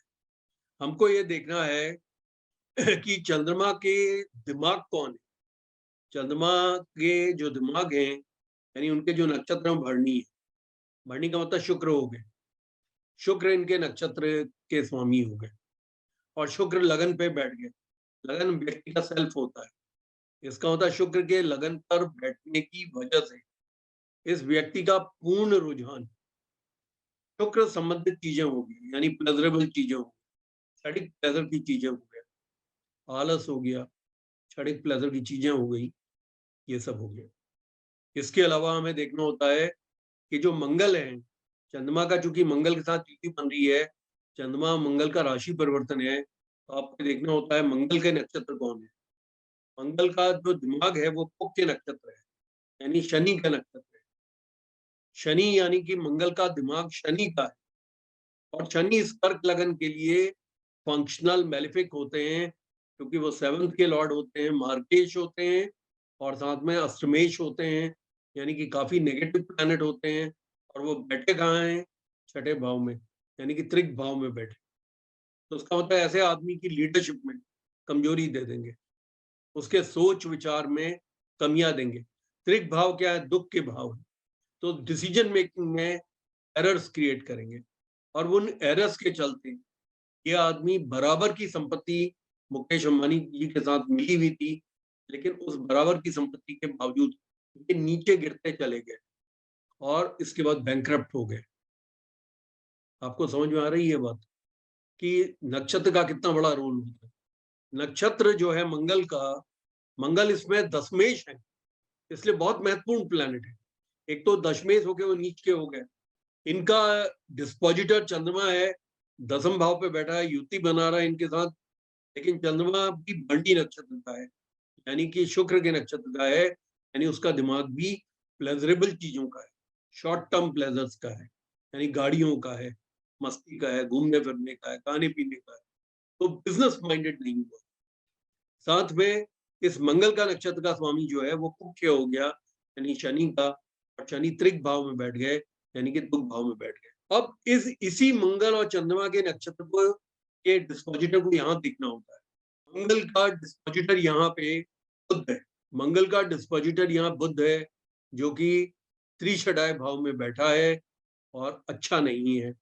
तो इसका मतलब है बुध शनि के साथ में ये पापक बुध हैं, बहुत अच्छे नहीं है। गुरु भी हैं, शनि भी है, लेकिन शनि जो है वो स्ट्रॉन्गर माने जाते हैं। तो उसका होता है एक पापी ग्रह के साथ आने की वजह से ये पापी बुध हो गए, तो इनकी स्थिति तृतीय भाव जो है त्रिषडाय भाव है, बहुत अच्छी स्थिति नहीं हुई। इसकी वजह से एरर ऑफ जजमेंट इनको मिलेगा। इसी प्रकार से हम चंद्रमा का हम डिस्पोजिटर देखेंगे। चंद्रमा का डिस्पोजिटर, चंद्रमा देखिए नीच के हो गए, यहाँ पे चंद्रमा यहाँ पे नीच के हो गए। ये इनका नवमांश है, जो कि वृश्चिक का नवमांश है, लगन पे ही चंद्रमा नीच के हो गए। और आप यहाँ देखिए जो बुध हैं, बुध के डिस्पोजिटर हैं वो चंद्रमा नीच के हो गए, तो बुध बहुत कमजोर हो गया, शनि भी कमजोर हो गया, गुरु भी कमजोर हो गया। ये नक्षत्र का स्वामी है। ये तीनों प्लैनेट्स का डिस्पोजिटर एक ही है, चंद्रमा है। चंद्रमा धन के मेजर प्लैनेट होते हैं, माशम में जाके वो नीच के हो गए हैं। जब आपको इसमें डिस्पोजिटर दिखा जाता है तो आप हमेशा, मंगल का डिस्पोजिटर है बुध, बैठा है कहाँ पे?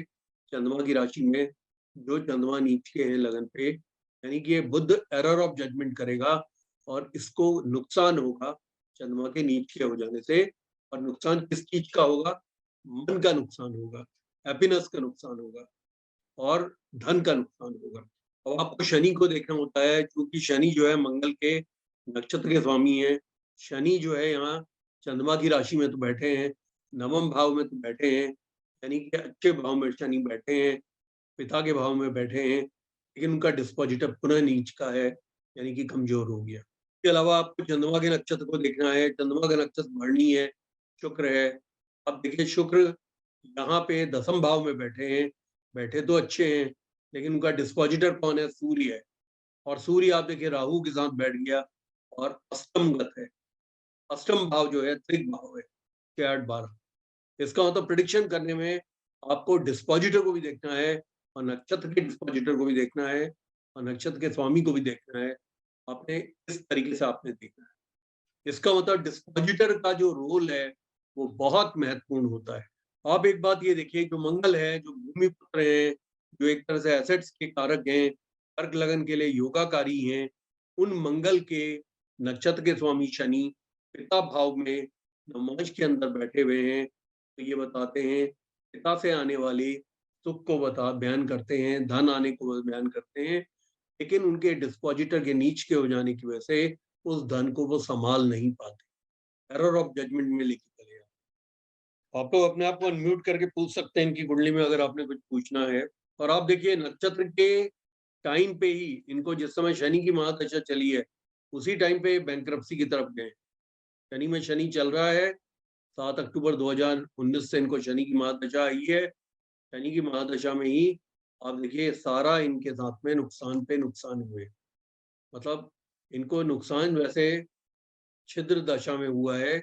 दशा छिद्र इनकी प्रारंभ 2016 से हुई थी, 7 जून 2016 से गुरु में मंगल आने के बाद, और फिर 14/5/2017 को इंटेंस दशा छिद्र थी। शनि की महादशा इनको 7 अक्टूबर 2019 से आई। शनि की महादशा ने इनको अनाउंस करवा दिया पूरे वर्ल्ड के सामने, ये एनसीएलटी में इनकी कंपनी चल गई और इन्होंने बैंक्रप्सी घोषित। इनका जो बेल आउट था ताकि ये जेल ना जाए, मुकेश अंबानी ने किया, जो बहुत बिगेस्ट बेल आउट माना जाता है। आप लोग अपने आप को म्यूट करके प्रश्न पूछ सकते हैं इस कुंडली के ऊपर, डिस्पोजिटर, लेकिन अपने प्रश्नों को ग्रह, डिस्पोजिटर और नक्षत्र तक ही सीमित रखिएगा। शनि का अंजलि पूछो। सर इस कुंडली का रिलेशनशिप एस्पेक्ट हम कैसे देखेंगे? रिलेशनशिप से क्या मतलब है तुम्हारा? मतलब अभी तो हम 10th हाउस से करियर एस्पेक्ट देख रहे हैं डिस्पोजिटर। अगर इसका इस क्लाइंट का मान लो रिलेशनशिप में, मैरिज में, किसी में अगर इशू होता है तो हम तो 7th house and 5th house देखते हैं, उसका डिस्पोजिटर देखते हैं। तो 7th हाउस हम देख रहे हैं ना, तो 7th हाउस का मैंने क्या बताया था, 7th हाउस एंड 5th में बैठा हुआ जो प्लेनेट है, ये दोनों जो है 9th में बैठ गए। तो इसीलिए क्या है, जो इसको लव मैरिज मिली है वो love marriage with the approval of the parents मिली है तीना मुनीम के साथ।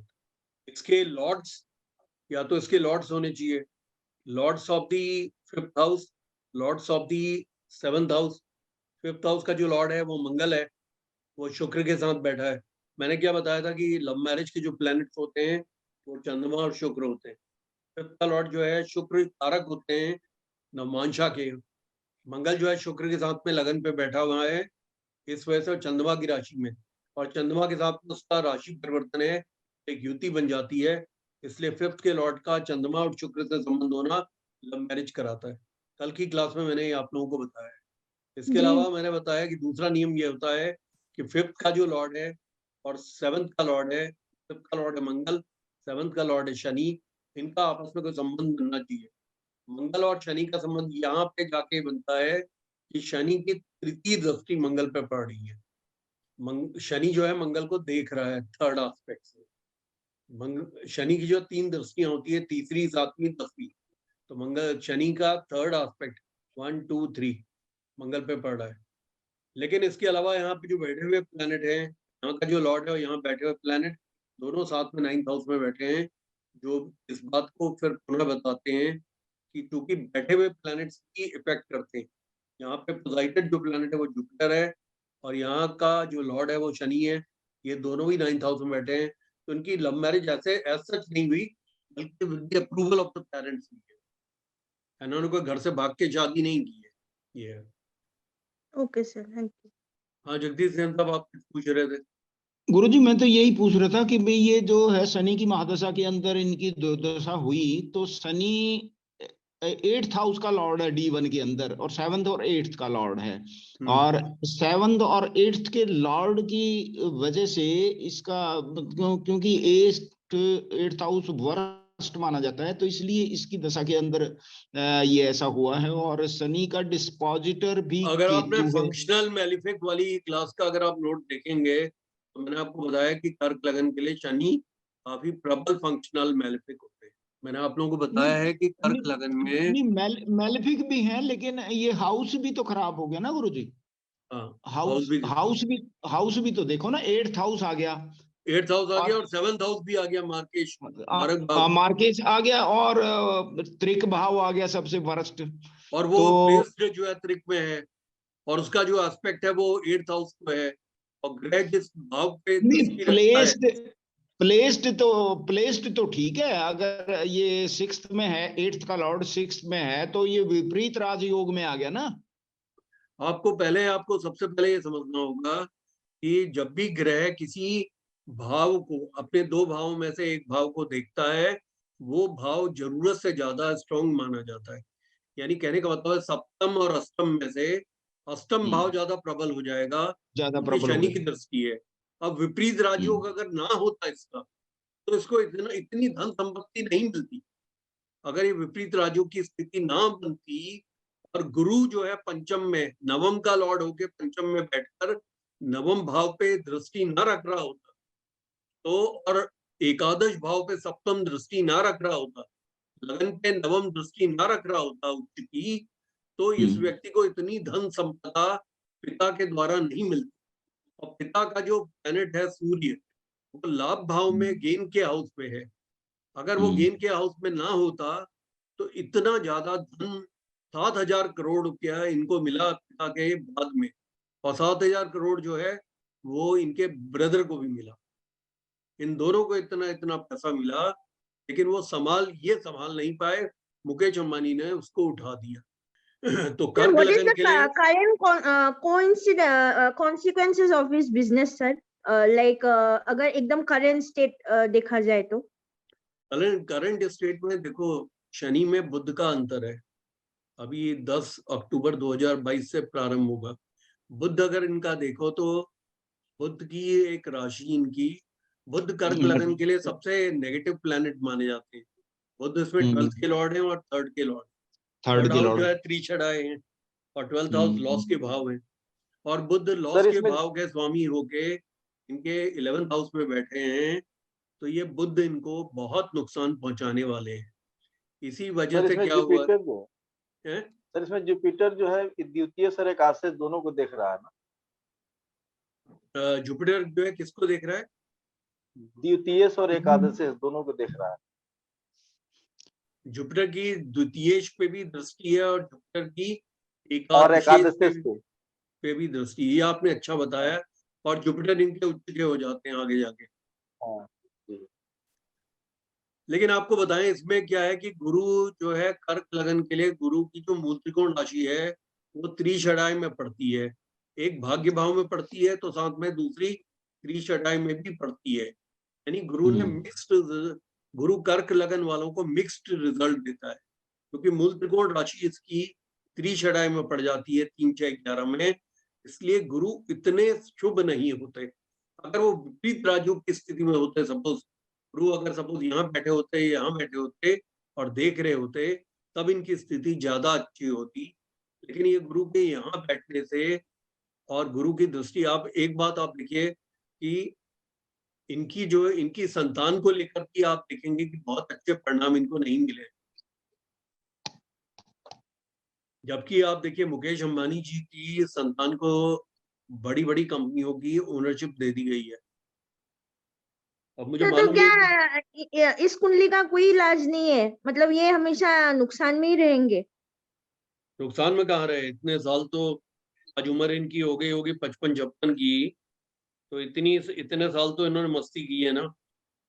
इतने बुरे तो नहीं थे, इतनी बुरी स्थिति से तो नहीं हुई है। तो अब जाके अनिल अंबानी जो है, अब इस उम्र में जाके ये देखो 1959 के हैं, 63 की एज में जाके डाउन हुए, 62 की एज में, है ना। 4 जून 1959 के। at his own level. एक मिनट, मैं ये देख रहा हूँ कि इनके बच्चों के बारे में क्या लिखा है विकिपीडिया में। स्पाउस टीना मुनीन, चिल्ड्रन इनके 2 हैं। एक इनका जय अनमोल अंबानी है सन, सर एक की शादी हुई है रिसेंटली, बहुत छोटी शादी हुई है सर, कंपेयर्ड टू मुकेश ना। जय अनमोल अंबानी और जय अंशुल अंबानी 2 बेटे हैं। पढ़े तो ये अच्छे हैं, Wharton school of university of Pennsylvania से MBA किया है इन्होंने, तो पढ़ाई तो अच्छी की है। लेकिन खुशी की बात नहीं दिख रही गुरुजी, क्योंकि खुशी के लिए चंद्रमा का D7 के अंदर है, चंद्रमा 6th हाउस में बैठे हैं। हाँ, मतलब संतान को लेकर बहुत खुश होने वाली बात तो नहीं दिखाई पड़ी। खुश होने वाली बात दिखाई नहीं दे रही, क्योंकि चंद्रमा 6th हाउस में आ गया। चंद्रमा ही मन का इवन आप नवमांश में देखे ना, नीच के हो गए लगन पे। तो इवन ये जहां तक पत्नी को लेकर भी बहुत संतुष्ट और खुश इनको नहीं होना चाहिए। वैसे भी आप देखिए इनकी पत्नी के पहले काफी अफेयर्स रह चुके हैं। जब वो एक्ट्रेस थी, राजेश खन्ना से पहले उनका विवाह होने वाला था, नहीं हुआ। तो संजय दत्त था ना टीना मुनीम का? है संजय दत्त था शायद। संजय दत्त भी था, राजेश खन्ना भी थे। काफी लोगों के साथ में अफेयर रहे उनके और लिव इन रिलेशन रहे। तो मतलब कुछ हालतों में देखा जाए तो नेगेटिविटी तो थी इनके अंदर। तो बहरहाल उतनी खुशी वाली स्थिति तो नहीं दिखाई पड़ती है ये। लेकिन हमें इस बात को, हमें जो है जिन बातों को पकड़ना होगा वो है डिस्पोजिटर थियरी को। आप हर प्लैनेट के डिस्पोजिटर को देखिए। अब जैसे गुरु हैं, गुरु इनके अच्छे हैं क्योंकि गुरु का जो पंचम भाव में गुरु स्थित है, नवम के स्वामी होके, ये स्थिति अच्छी है। पंचमेश भी है वो, नवमेश है, नवमेश भाग्येश होते हैं। गुरु गुरु तो अपने ही नक्षत्र में है गुरु जी। नहीं, पहले आप उसके पहले डिस्पोजिटर की बात कीजिए। इनके डिस्पोजिटर कौन है? डिस्पोजिटर तो उधर गया, डिस्पोजिटर इनके मंगल हैं जो कि नीच का नीच के गया। हैं। ये कमजोर हो गया गुरु, यानी गुरु की स्थिति जो है कमजोर हो गई। और फिर हम गुरु के नक्षत्र को देखेंगे। गुरु का नक्षत्र जो है वो विशाखा है, यानी विशाखा गुरु अपना ही के हो ही गया। नक्षत्र के। तो इस वजह से पिता भाव के इनको अच्छे रिजल्ट्स मिले और पिता से आने वाली संपत्ति इनको अच्छी मिली। ये हाँ, और इसी का एक कारण है कि गुरु मतलब पिता भाव को, अपने भाव को भी देख रहा है, अपनी अपने राशि भाव को भी देख रहा है, अपनी राशि को भी देख रहा है। इस हाँ, वजह से क्या होता है कि इसकी दोनों राशियां मजबूत हो गई। 9th हाउस भी मजबूत हो गया और इनके जो है वो 6th हाउस भी मजबूत हो गया। ये अब दूसरे प्लैनेट्स पे हम तो इसका गुरु जी यहाँ चंद्रमा का, सॉरी गलत बोल गया मैं, लेकिन मंगल का नीच भंग नहीं हुआ, गुरु जी देख रहे हैं। नहीं, नीच भंग तो वैसे भी हो गया ना। नीच भंग तो मंगल और चंद्रमा का राशि परिवर्तन से भी हो गया। चंद्रमा और मंगल का चंद्रमा से केंद्र में आने से भी हो गया। राशि इसका नीच भंग तो हो ही रहा है। नीच भंग ना होता तो इतनी हजारों करोड़ की प्रॉपर्टी के मालिक न होते ही। आप एक बात देखिए ना, 7,000 करोड़ किस रूप में मिला है? कंपनियों के रूप में मिला है। कंपनियों के अलावा जमीन जायदाद के रूप में मिला है, प्रॉपर्टीज के रूप में मिला है। लेकिन वो हाथ से गवा गई, हाथ से निकल गई। आज जो है बैंक के पास में रिकवरी के लिए इनका कोई भी चीज अटैच करने के लिए नहीं है, इसीलिए बैंकरप्सी में जा रहे हैं। इनको बैंकरप्सी से निकालने में इनके बड़े भाई मुकेश अंबानी ने बहुत बड़ा उनका योगदान है। इसका कारण गुरु का प्रबल होना है। गुरु से बड़े भाई को आप देखते हैं, गुरु अपनी राशि को देख रहे हैं पंचम भाव से, तो राशि मजबूत होती है। तो इसलिए बड़े भाई का एक, और गुरु जो है वो एकादश भाव को भी देख रहे हैं, जैसे प्रकाश चंद पांडे जी ने कहा। तो बड़े भाई को हम एकादश भाव से देखते हैं। तो इस वजह से एक बहुत बड़ा योगदान है उनका, मुकेश अंबानी का, जो उन्होंने निकाला। दूसरा, इनका राहु भी अच्छा होगा क्योंकि पॉलिटिशियंस भी इनको हेल्प कर रहे हैं।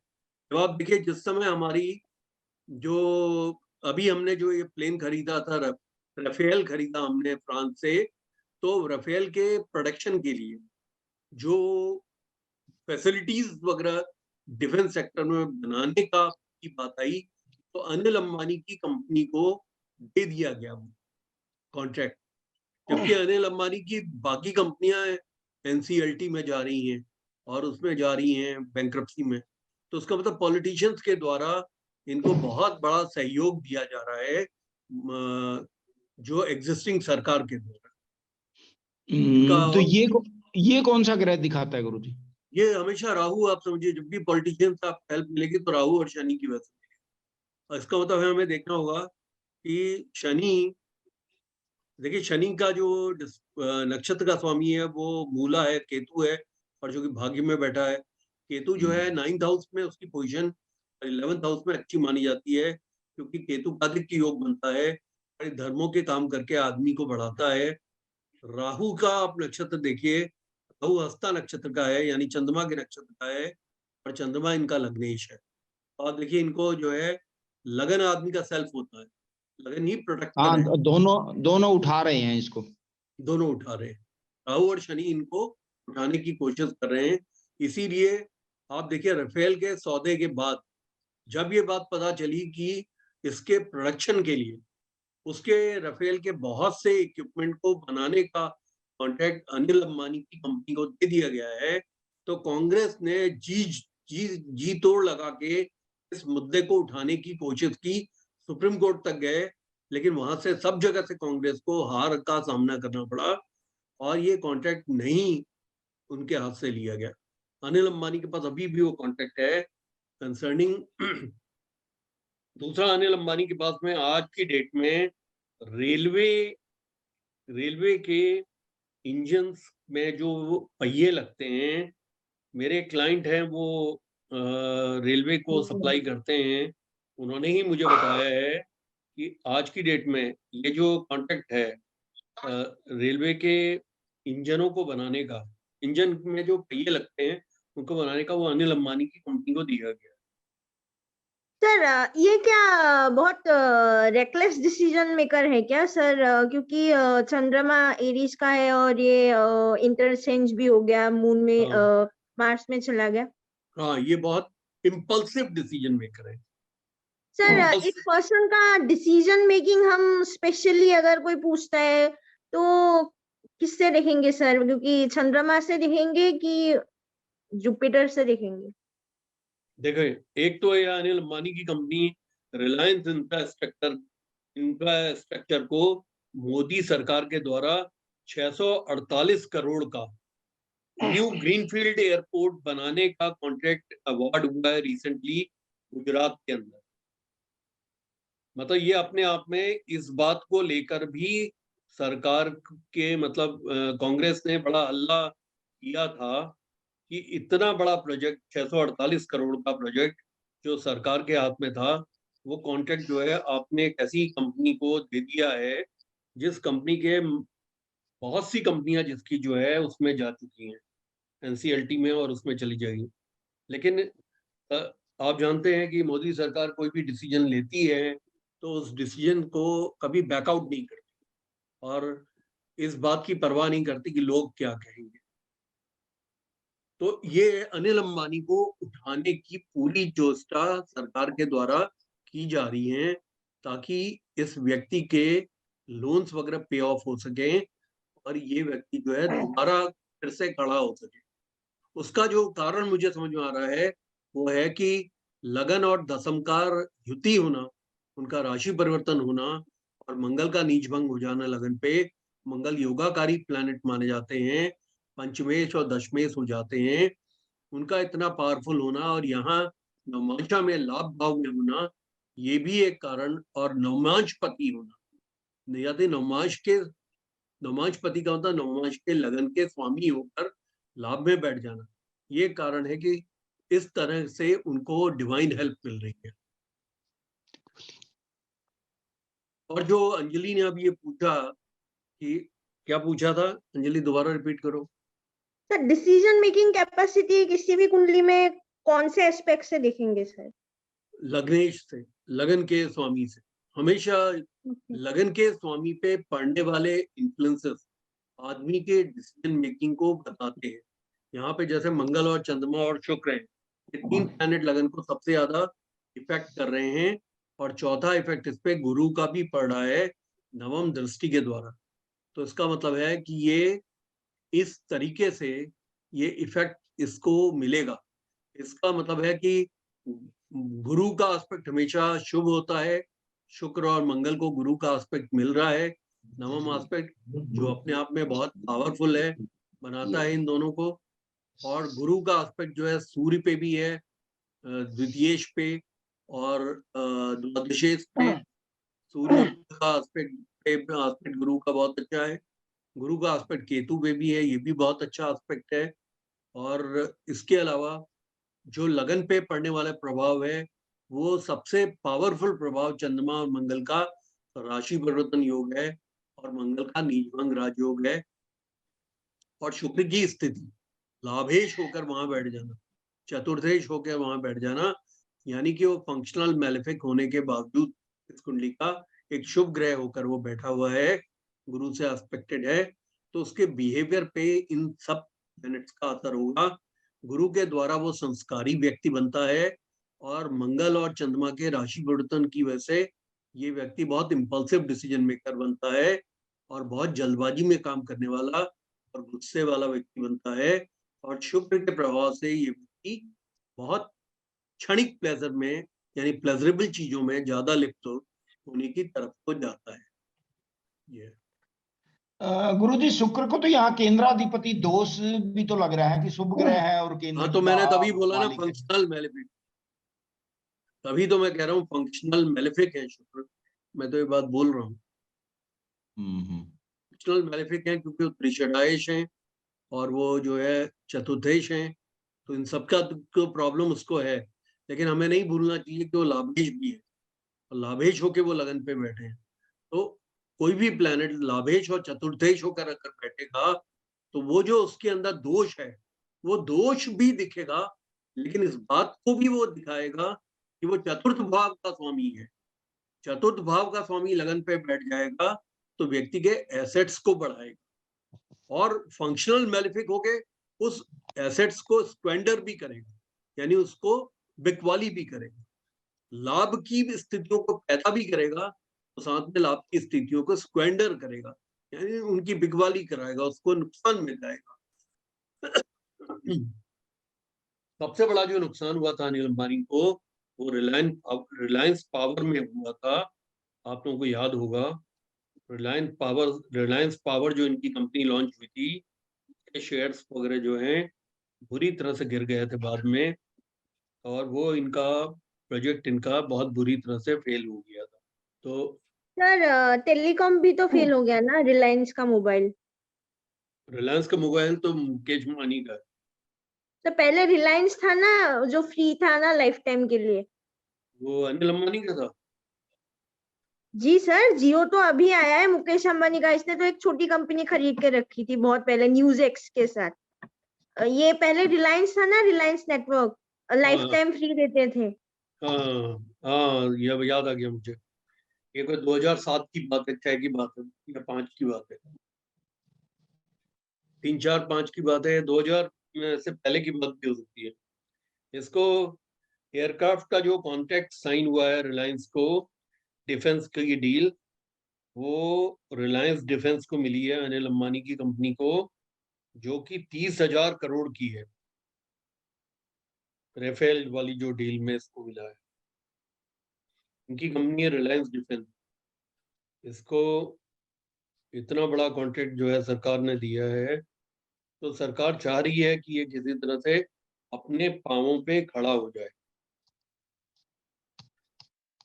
सर अगर ये क्लाइंट आता है अनिल अंबानी और पूछते हैं कि विल आई मेक इट, तो लास्ट में हम क्या दिखेंगे सर? ये पाँव में खड़ा होगा, मतलब बिकॉज राहु एंड शनि सबसे स्ट्रॉन्ग दिख रहे हैं इसमें अपार्ट फ्रॉम जुपिटर।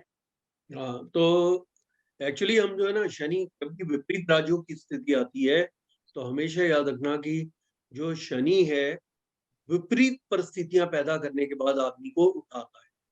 तो ये जो शनि है वो बहुत विपरीत परिस्थितियां पैदा करेंगे अपनी शनि की महादशा में, तो जो कि इन्होंने शुरुआत से ही पैदा करनी शुरू कर दी थी 2016 के बाद से, शनि की महादशा के प्रारंभ होने के पहले से ही दशा छिद्र में, और शनि ने इनको जो है बैंकक्रप्ट घोषित कर दिया। उनके खिलाफ जो है वारंट वगैरह इशू हो गए थे। मुकेश अंबानी ने इनको बेल आउट किया, बैंकों का लोन वगैरह चुका के, स्विट्जरलैंड की कंपनी का लोन चुका के। तो उसके बाद ये चूंकि विपरीत राजयोग की स्थिति में शनि है, अष्टमेश होके बैठे हैं, तो ये बात याद रखना कि ये आदमी निकल जाएगा इससे।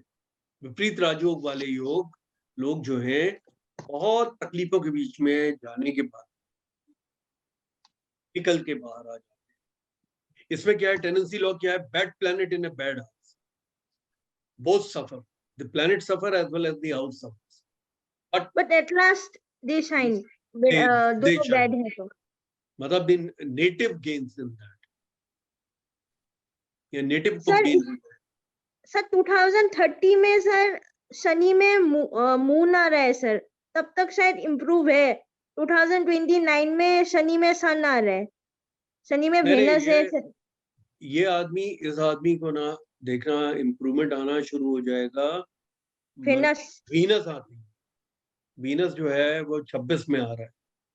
इवन केतु के आने से भी इम्प्रूवमेंट आएगा इसको 19 जून 2025, क्योंकि केतु के बारे में कहते हैं यद्यद भाव गतो वापी यद्यद भावेषु संयुतो ततत फलानि प्रबलो प्रदिशेतम तम गए। गुरु से दृष्ट है, जिस भाव में गया उस भाव के फलों को वो प्रबल करेगा।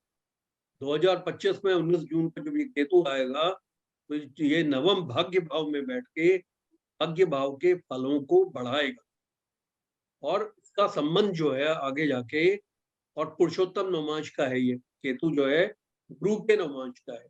तो मैंने कल बताया था ये पुरुषोत्तम नवमांश हो जाता है, तो इसका मतलब राहु और केतु दोनों अच्छे परिणाम देंगे इनको, और ये केतु के अंतरे में 2025 के बाद से शाइन करना शुरू कर देंगे।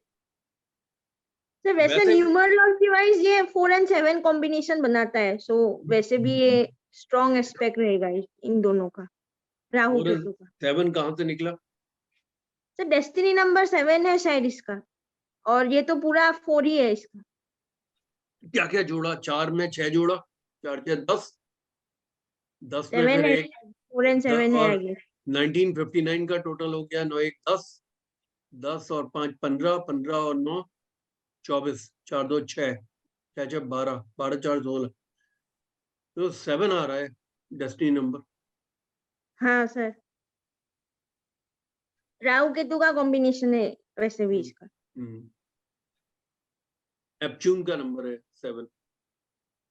Yes sir. अच्छा, अब इसको हम स्टॉप शेयर करते हैं, किसी और ने पूछना हो वो प्रश्न पूछ सकते हैं, इसके बाद हम क्लास को बंद करेंगे। कल की क्लास की मैं रिकॉर्डिंग आप लोगों को नहीं भेज पाया क्योंकि वो कन्वर्ट नहीं हो पाई थी, और कल मैं आपको इन दोनों ही क्लासेस की रिकॉर्डिंग भेजूंगा। कल की रिकॉर्डिंग जो है अटक गई थी, फिर दोबारा उसको MP4 में कन्वर्जन के लिए लगाया था, नहीं हो पा रही थी। अभी मैं देख रहा हूँ कि हो गई है, तो उसका मतलब अब ये वाली भी हो जाएगी, तो दोनों को एक साथ भी। गुरुजी PDF भी है इनके लिए या PDF नहीं है? अभी इसका PDF नहीं है, PDF बना दूंगा इसका भी। Sir through out the class, मतलब नॉट दिस क्लास, पहले से ही बीच बीच में जगदीश नैना अंकल भी पूछते हैं सर, कौन से ऐसे परिस्थिति होगी जिसमें हम प्लैनेट्स की दूसरी राशि देखेंगे ही देखेंगे एक्सेप्ट सन एंड मून? हमेशा दूसरी राशि को देखोगे, उसका कारण है कि एक प्लैनेट की स्ट्रेंथ जो है उसकी दोनों राशियों पे लागू होती है। प्लैनेट की जो स्ट्रेंथ होती है, अगर प्लैनेट उच्च का है, मूल त्रिकोण का है, स्वग्रही है, तो इसका मतलब उसकी दोनों राशियां स्ट्रेंथ में जाती है। और दूसरी बात है कि अगर प्लैनेट अगर केंद्र अथवा त्रिकोण में बैठा है तो उसकी दोनों राशियां स्ट्रांग होती हैं। प्लैनेट अगर एक राशि को देख रहा होता है तब तीनों चीजें स्ट्रेंथ में मानी जाती हैं, प्लैनेट की दोनों राशियां और प्लैनेट खुद। अगर ऐसी स्थिति में अगर प्लैनेट होता है तो जिन राशियों का स्वामी है वो राशियां जिन भावों पे पड़ती हैं, उन भावों से आने वाले जो कारकत्व होते हैं, सिग्निफिकेशन होते हैं, वो बड़े अच्छे मिलते हैं। तो किसी का सपोज किसी का जो है सेकंड का लॉर्ड और 7th का लॉर्ड मेष लगन के लिए जैसे शुक्र है, और शुक्र जो है वो उच्च का हो, या शुक्र जो है वो केंद्र में बैठा हो, त्रिकोण में बैठा हो, अच्छी स्थितियों में हो, या वो वृष में बैठा हो, तुला में बैठा हो, स्थितियों में अच्छा पावरफुल हो, तो उस आदमी की जो है दोनों भावों के उसको रिजल्ट मिलेंगे। कुटुंब को लेकर भी, धन को लेकर भी, पत्नी को लेकर भी, पत्नी से आने वाले धन को लेकर भी, पत्नी के स्वास्थ्य को लेकर भी। ये ओके सर। तो हमेशा जो है दोनों राशियों को देखा जाएगा, लेकिन लॉर्ड उसका जो है सबसे पहले ये डिसाइड करते हैं कि लॉर्ड उसका कैसा बैठा है, और वो राशि उसकी खराब मानी जाएगी जो पाप कर्तरी। पाप कर्तरी कैसे होता है? अगर जैसे किसी का जैसे मेष लगन में द्वितीयेश है, वो द्वितीय भाव का स्वामी है शुक्र, और सप्तमेश है, इन दोनों में से कोई एक राशि के दोनों तरफ उसके द्वादश में और उसके द्वितीय में अगर पाप ग्रह बैठे तो उसका मतलब उसका फल खराब मिलेगा, इवन दो ये शुक्र काफी मजबूत, यानी शुक्र तो केंद्र त्रिकोणों में बैठा हो, स्वग्रही बैठा हो, उच्च का बैठा हो, अच्छा बैठा हो, या शुभ ग्रहों से दस्त हो, बढ़िया हो, लेकिन वो जो राशि है उस राशि को हेमिंग, मतलब उसकी जो सैंडविचिंग है वो पाप ग्रहों से नहीं होनी चाहिए। अगर सप्तम भाव की अगर हेमिंग होगी पाप ग्रहों से, सप्तम के द्वितीय में यानी कि अष्टम भाव में अगर कोई पाप ग्रह है, और सप्तम के द्वादश में यानी छठे भाव में पाप ग्रह है, पाप ग्रहों के बीच में अगर ये राशि फंस गई तो उसका मतलब सप्तम भाव के उसको रिजल्ट अच्छे नहीं मिलेंगे। ये इवन मतलब अगर कोई 10th हाउस में मान लो अगर अच्छा राशि है, 11th और 9 में अगर पाप ग्रह है तो नहीं मिलेगा। इवन 9 हाउस 10th हाउस के लिए ना यहाँ थोड़ा डिफरेंट होता है। 10th हाउस में क्या होता है कि पाप ग्रह आदमी को मेहनत वाला काम देते हैं लेकिन ऊपर उठाते हैं। इसमें थोड़ा एक्सेप्शन होता है सिर्फ 10th के लिए। 10th का एक्सेप्शन क्यों होता है? क्योंकि जो राशियों के बारे में जब मैं पढ़ा रहा था तो मैंने ये बताया था कि जो चतुष्पद राशियां होती हैं, मतलब जो एनिमल वाली राशियां होती है, वो 10th हाउस में मजबूत मानी जाती है। और जो द्विपद राशियां होती हैं, मानव राशियां हैं, तो लगन पे अच्छी मानी जाती है। तो जो 10th हाउस है उसमें उसको वो काम कहाँ दे देगा? NIA में दे देगा, IB में दे देगा, रॉ में दे देगा, उसको NDRF में दे देगा, फायर ब्रिगेड में दे देगा, पुलिस में दे देगा, आर्मी में दे देगा। तो उसको अगर वो हेमिंगन होगा मेलेफिक्स, तो उसको मेलेफिक काम दे दे, यानी मेलिफिसेंस का काम दे दे। चोरों को पीटने का, किसी का गला कटा हुआ है वहां जा रहा है, इन्वेस्टिगेशन कर रहा है सेंट्रल ब्यूरो ऑफ इन्वेस्टिगेशन का, उसके बाद उसके टेल पे जा रहा है, वो क्रिमिनल को पकड़ रहा है, फिर क्रिमिनल को 3rd डिग्री देके वो बाकी उसके अकम्प्लिसेस के बारे में पता कर रहा है, वो केस को क्रैक कर रहा है, उसको ऑल इंडिया पुलिस मेडल मिल रहा है, उसको जो प्रेसिडेंट ऑफ इंडिया का पुलिस मेडल मिल रहा है।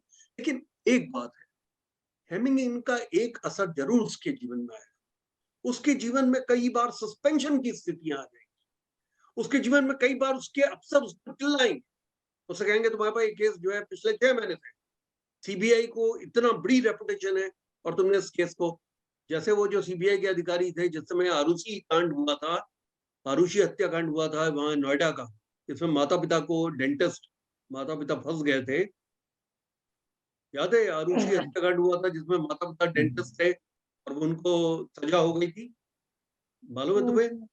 No sir. उसके ऊपर मूवीज भी बन चुकी हैं कई, गूगल सर्च कर लेना आरुषि हत्याकांड। तो उसमें CBI ने 4-5 months इन्वेस्टिगेशन किया, but they were not able to come into a conclusive thing.